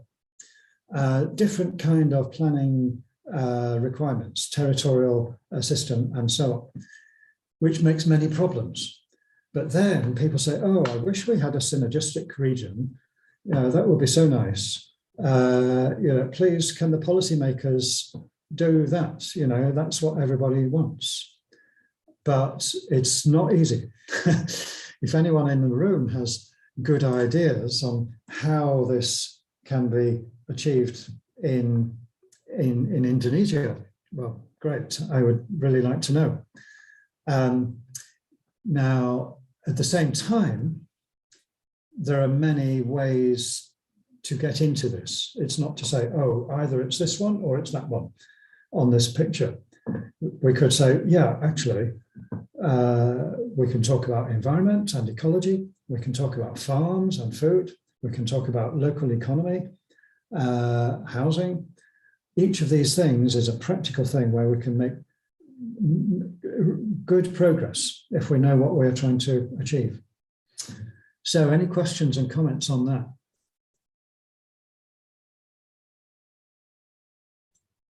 Question, anyone? Okay, there's one, Professor. It's on the chat box.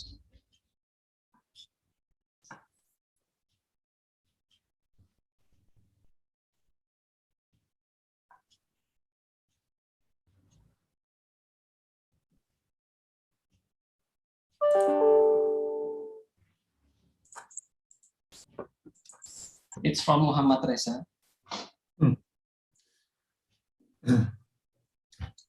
So we know that Surabaya is one of the biggest cities in Indonesia. It will affect the area around it. One of the affected areas is Gresik. One of those impacts is conurbation. Question, will conurbation have a good or bad impact on the area, and how to overcome the bad?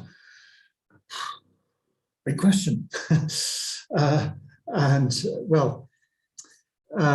Dimas, could you comment, because you know the area, which I don't? Yes, sir. Thank you. So, well, yeah, it's a question that I've been trying to find the answers for the last 5 years. So, well, of course, I mean, cities are growing. The urban areas are expanding. So, I think the best way is to deal with it to make sure how everybody has an equal chance to at least have access to basic infrastructures, I mean, of course, the problem of the subdivided communities with regards to globalization and the proliferation of investments in the urban sectors. So the question is whether conurbation is a good thing or a bad thing. I mean, well, it depends how we manage it, I think. Yeah, so it is good in the sense that, well, the economy is growing, but it could be bad that if in the absence of an appropriate management, of course, we talk about climate resilience, we talk about degradation of ecosystem services. So it all depends on planning. It all depends on what Joe has addressed about the synergistic pathways and governance and so on. So it is a question that is complex in itself about whether it is a good or a bad thing. Yeah. So I'm not sure whether I can provide a better answer than that, but yeah, that's how I've been seeing Surabaya and Malang and Batu. Yeah. So it is a complex. It's a discourse. It's like the sustainable city region itself. I mean, it started as a concept, then it became a discourse, and then it's just I mean, yeah, I mean it's something that we're still trying to get lessons about. So yeah, that's just my single 2 cents about Okay. what's happening around Surabaya. Yeah. So yeah, it's complex. It's got both good and bad. I guess the number one question would be, do the planners know how to do what they want to do, and do they have the money or the legal power or skills, not just planners, but the whole system, the spatial planning and governance system. Does this need to be changed? So yeah, so if I can elaborate from my interviews, I mean, that question when I asked, what is your concept about the future of the peri-urban areas? I mean, all have, I mean, brilliant ideas of how to bring this, the spaces in between urban and rural to be a future, not just space, but a place. Everybody has a good concept on that, but now it ends up with whether we are able to force these ideas into the policies.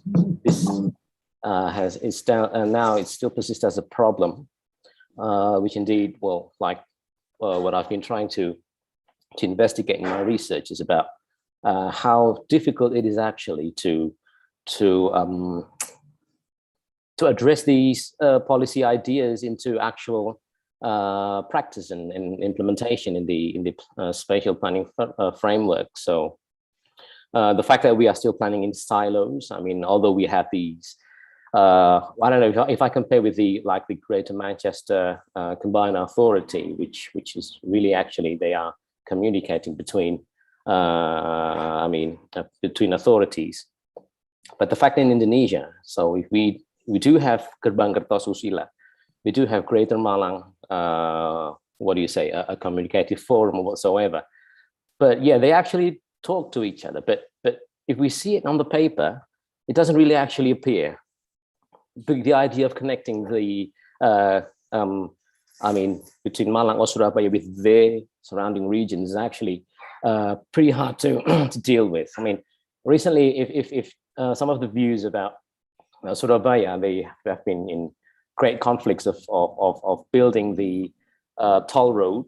Yeah, so it's a debate of whether Surabaya would open themselves to facilitate an infrastructure that would connect Surabaya, Gresik, Sidoarjo, and so on.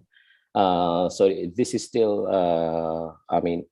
it depends on the political will and many other factors. So yeah, it's a complex situation itself. So I guess individually, the actors, those who are involved in spatial planning, do have the capacity to see and to know what best ways to engage and to create a better peri-urban future. But it ends up with the system, which is still we need a revolution, not just reformation. I think, just to say it in a more extreme way. But yeah, that's the fact. Right. Okay. Well, thanks, Dimas. So I'll take that word revolution and fit that together with a word that I use a lot called co-evolution. Co-evolution. Yeah. Co-evolution is like evolution, but means people working together. Now, what could go wrong? So maybe if I finish session 4 now in this little series, so we'll look at a few applications of this thing called collective intelligence or collective territorial intelligence. And if we have the slides now on the screen. And again, well, first we can talk about local economies, and we can talk about an industrial economy, factories. We can talk about a post-industrial economy of CBD, finance, tourism, service sectors, cruise ships and super yachts. And the factory workers can maybe get a job in a tourist boutique or something, who knows?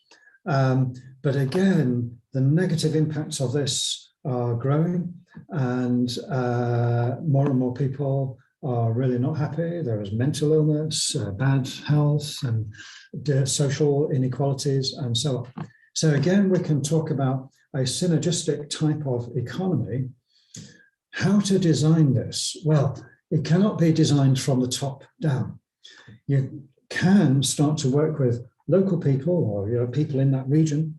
Say, okay, what can you do? What would you like? Can you talk to your neighbors? Can you trade things like your time? If your neighbor has a problem, will you help them? And so on. So these very basic questions then can start to form the beginning of a much bigger discussion, where we are basically then saying, okay, we do not have to be a branch plant of a global economy. We can do more than tourist boutiques and so on. But how to do that? Well, so then we say, oh, wait a minute, we can get more analytic. Now, here is a set of diagrams which will take some time to explain. You can look them up in the book if you want, but I'll just say there is a mechanism. We see the round table of economic actors or stakeholders. We also see finance as the money, which comes into the system and goes out.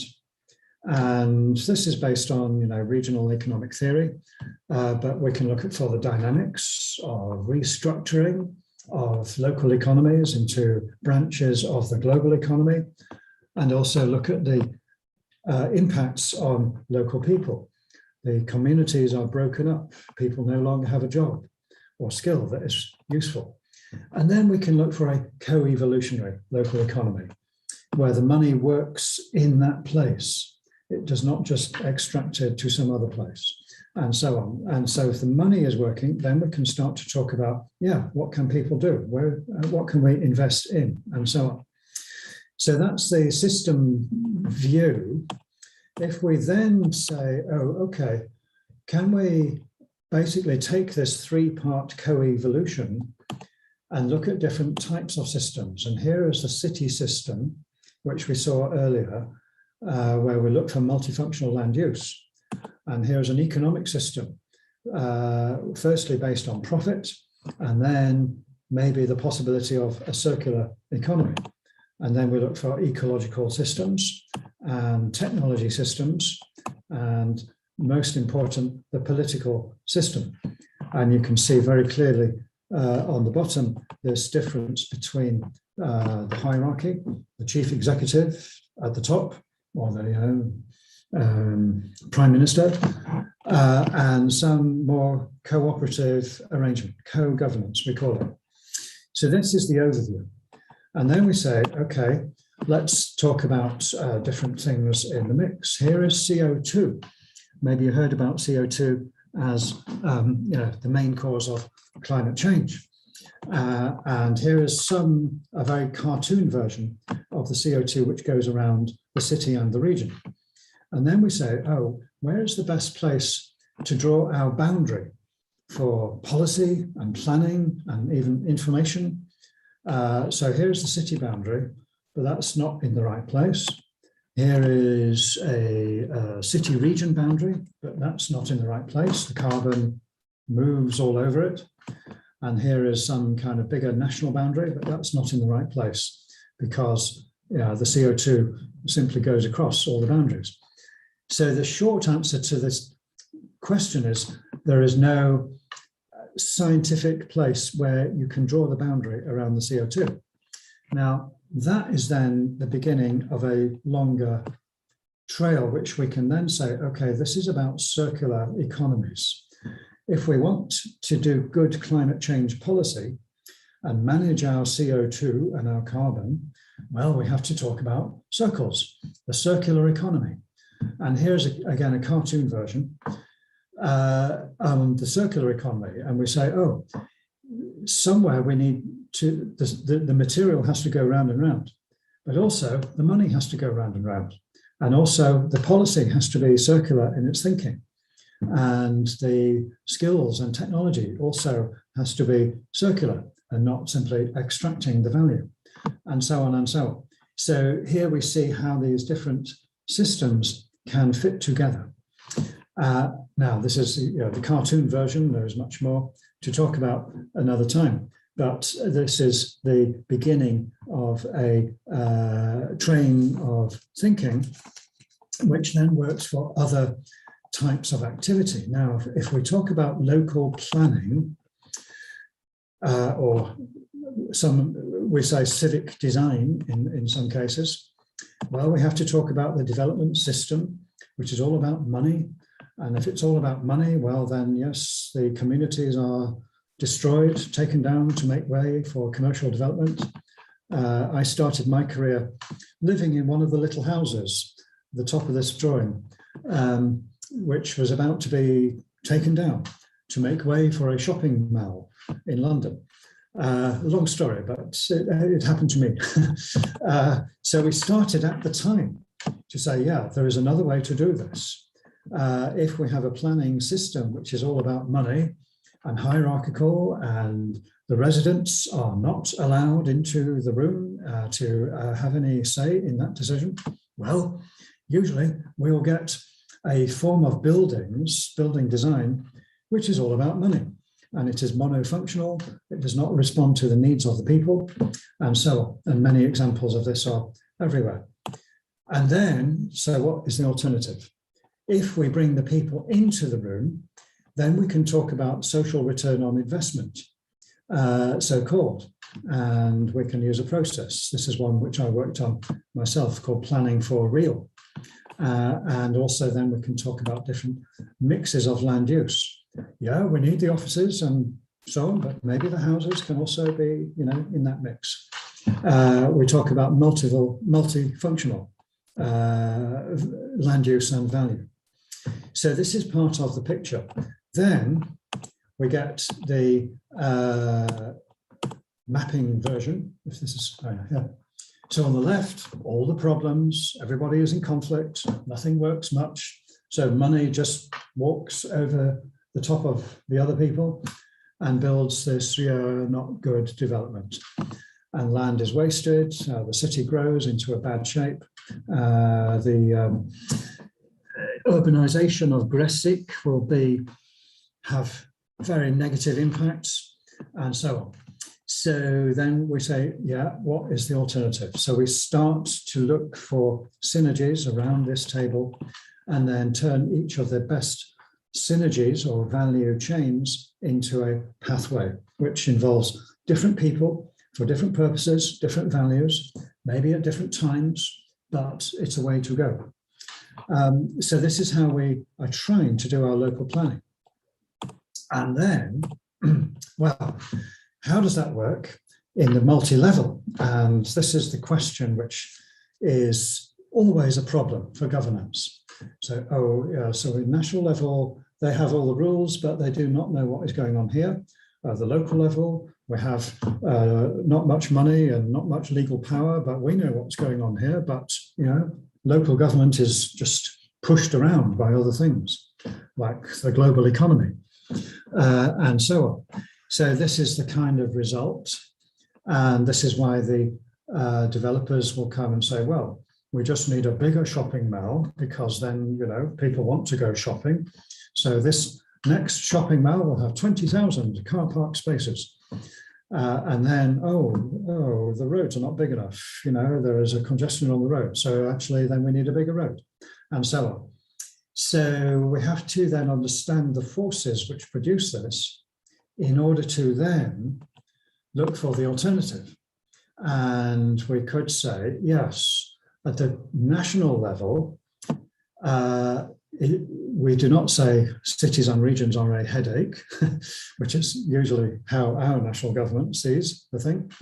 Our city and regions are the cornerstones of prosperity. And we have a nation of city regions. These are how the nation is made. So again, we can then bring this back into every level, all the way to the local level, and maybe the very micro local level.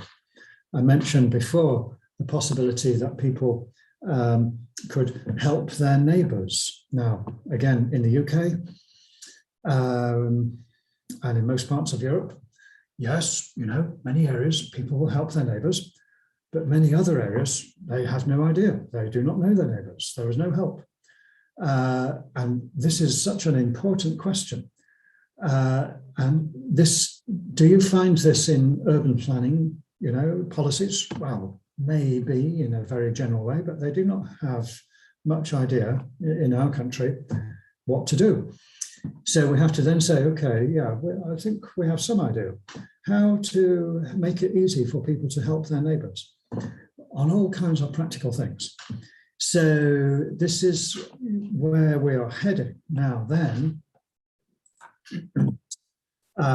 we can say, wait a minute, okay, this is one project where we tried to get everything into one place at the very, very local level. This is an example in Manchester. And we tried to say, okay, we start with the problem, as you can see on the left.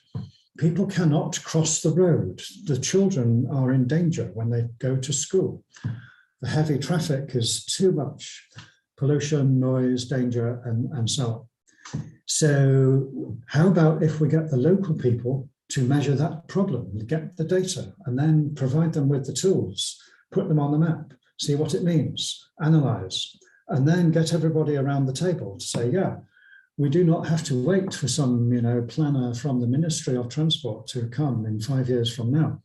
We can start to work on this now, here, today, and design some possible solutions, and then evaluate, and then look at the costs and the benefits, and then use local investment, not wait for 10 years for the Ministry of Transport to find, some money.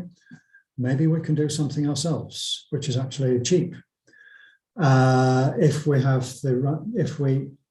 have permission and maybe some resources and tools from higher levels of government. And then if it works, well, we analyze, we take photos, we track the data and do it better next time. So this is a kind of micro learning loop, very, very local. Everywhere where children are trying to get to school and they cannot cross the road, yeah, we can do this. Now, I sound very positive. Actually, the project was full of problems and questions, which I'll tell you about another time. But where this is going is then to say, okay, back to the system diagram, let's analyze this local government like it's a system, or local and national, and say, okay, it's very complex. You have all these different parts of the national government and then, down to the local government. But the effect is the local government is really not in touch with the people.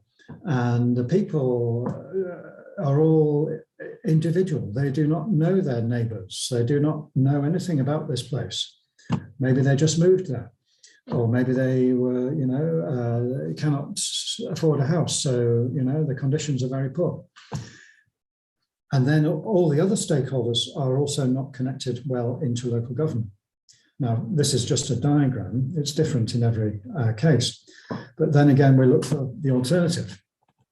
And it looks more or less like this in diagram form. And we say, okay, what if the local government is part of a bigger system where all the stakeholders are in touch as far as possible in the open, so there is not too much secret information, deals in the back room, so to say, if that is possible. And maybe there are different levels, the big table in the middle and then side tables for special interests, etc. So we can go right down the levels, and particularly when we get to the citizen level, we say, yeah, look, these citizens, they know their neighbours, they will help them. If they have a problem, the neighbours will help them in all kinds of ways, children, house repairs, financial problems, setting up a new business, education, etc., etc.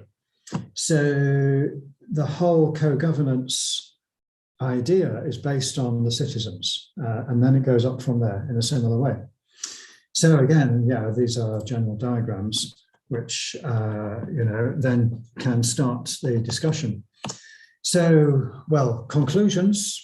Some examples from our friends in Bangkok. They are looking at land use and scenarios for policy by 2050 and say, oh, if we have these policies, this will be the effect on agriculture, local communities, environmental pollution, etc. If we have those policies, everything could work much better. So let's look at those policies. And this is just one example and a nice poster of how it can be done. Another one example comes from the consultants working on the Indian 100 smart cities. And yes, they are consultants, they have to make some money, but their ideas are very similar to the ones I present here, which is to say, yes, we can talk about a city of individual bits and pieces, or a city of interconnections, or a city of complete, responsive and resilient systems. So I find this very exciting myself. And well, there's some general notes. I think you'll find these on the whiteboard, so I'll leave it there. And here's a visualization of the challenges one by one. And of course, we find that all of these overlap and interconnect. And there's a visualization of some of the pathways. Again, these interconnect and overlap. And that's how life is. Life is not in a simple set of boxes. Life is a space of possibilities and creative thinking. So with that, I will finish. Thank you very, very much. If there's any questions, I would be pleased to know. And yes, we already passed the scheduled time, so, and I have to run off in 5 minutes, but thank you very much. Okay, thank you very much, Professor. It's very interesting. I wish we have more time. Okay, maybe we have one opportunity for a question for Professor Raffes.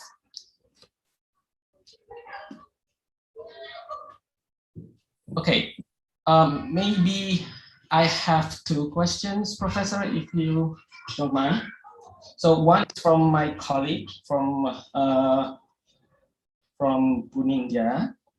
So she asked in the context of urban-rural linkage, if a city develop and then it has, of course, it has rural areas around it, and then the rural areas transform into city, should we call the rural area as part of the city or still rural?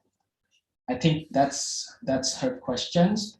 And then because my position as a moderator, so I can ask something that I'm interested in.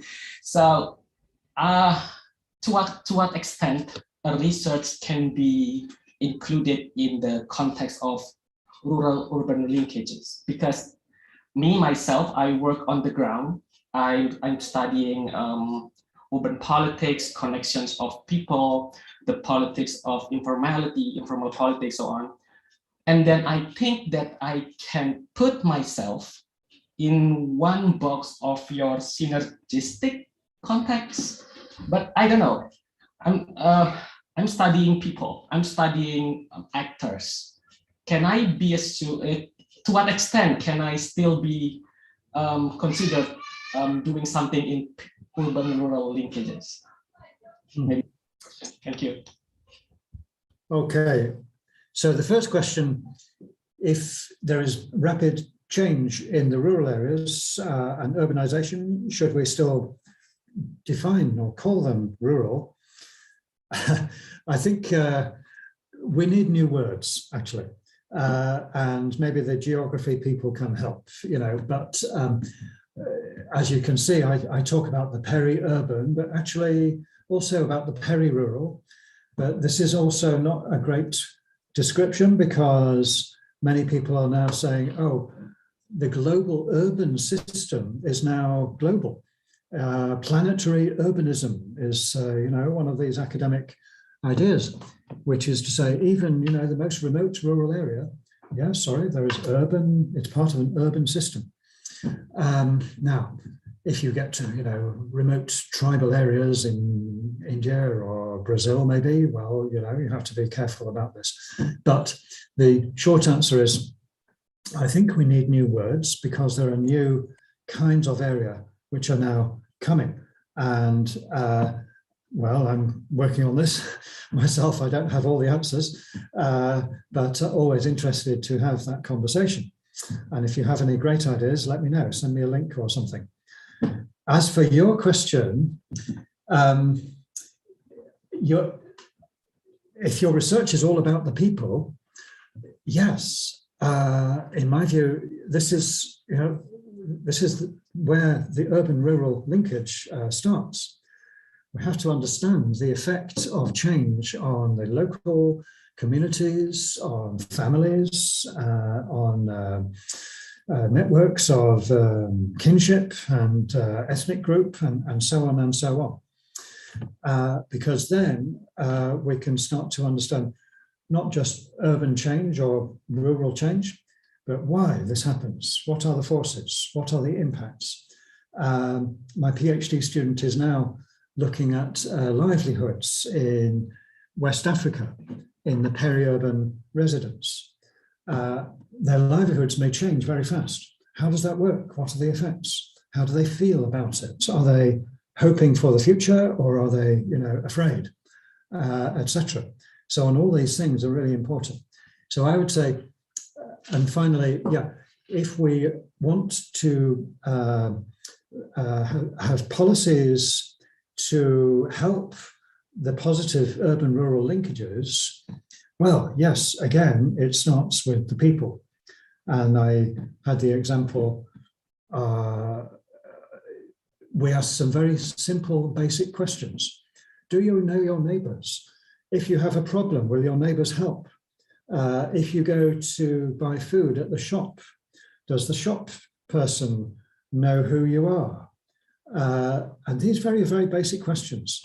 And well, here on my street, yes, we have a little shop, but it's only small. Anytime there could be a big supermarket which comes to the next block, and then my shop will be destroyed. It will, no money. But they know my name and my family in that little shop. They do not know my name and family in the big supermarket. So then we said, oh, okay, there is social value in this little shop, which you do not find in the supermarket, which is a corporate, big corporate thing. How do we value that social value and make sure that we can manage it in a good way? So, well, this will be another presentation maybe in the series, which I will look forward to, but I'll stop there. So thank you very much.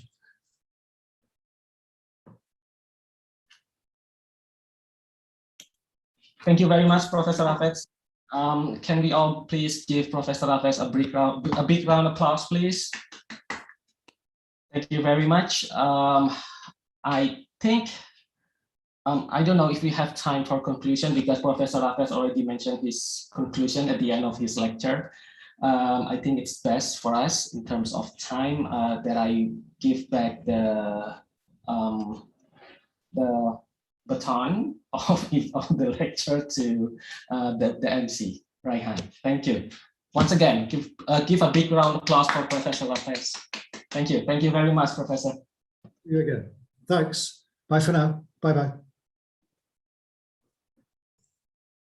Thank you so much, Professor Joe, for giving the knowledge about urban-rural linkage policies and the future dynamics of urban-rural connection.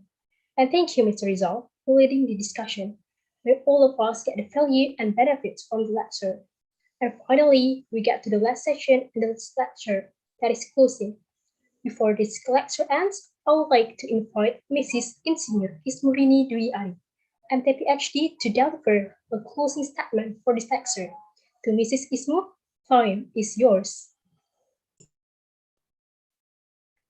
Thank you, Rehan. Good evening, everybody. Good evening, a special evening, Professor Joe. Once again, on behalf of our department, I would like to deliver very sincere thankful for your kindness to give very inspiring lecture this evening. It's really make me always amazed by the way you bring the whole aspect of our life system into one. How to try to create a brighter future for all of us in peace and wise way. I may say something like that. So it's really amazing for me. And then so once again, thank you very much for very interesting lecture today. And I do believe all audience also feel similar happiness that I feel this evening. Thank you very much. And also we do hope that we might able to proceed our educational collaboration with so many kind of activity, including research and maybe student exchange in the future. And then also in this occasion, I would like to send sincere gratitude. Thank you, Joe, for bringing grace into our lecture today, and also Pak Dimas to join in. And also special thanks to Pak Rizal for having very excellent moderator in this lecture. And then the whole participant, thank you very much for your participation. Hopefully we may have, not in the future, not in the long time, we may have another word occasion that we may share our way of thinking on the way to develop a brighter future for all of us. I think that's all that I could conclude for today. Once again, Joe, thank you so much for every single thing. Good evening, everybody. Assalamualaikum warahmatullahi wabarakatuh. Waalaikumsalam warahmatullahi wabarakatuh. Have a nice day, Mr. Joe. Thank you, Mrs. Ismu, for the closing statement. To all participants, don't forget to fill the attendance. The link is already sent in the chat box. So, as today's lecture master of ceremony, I thank you for your participation and your attention. I would like to apologize for any mistakes that I might make during the lecture. So, good evening, goodbye, and see you later.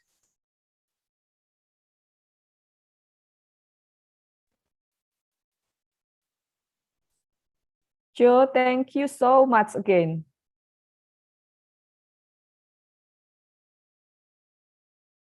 Jadi Mas, terima kasih. Sami-sami, Wisnu matur nuwun. Mudah-mudahan bermanfaat.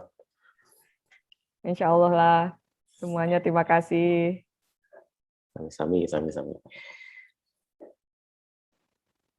Rizal juga udah pergi. Terima kasih.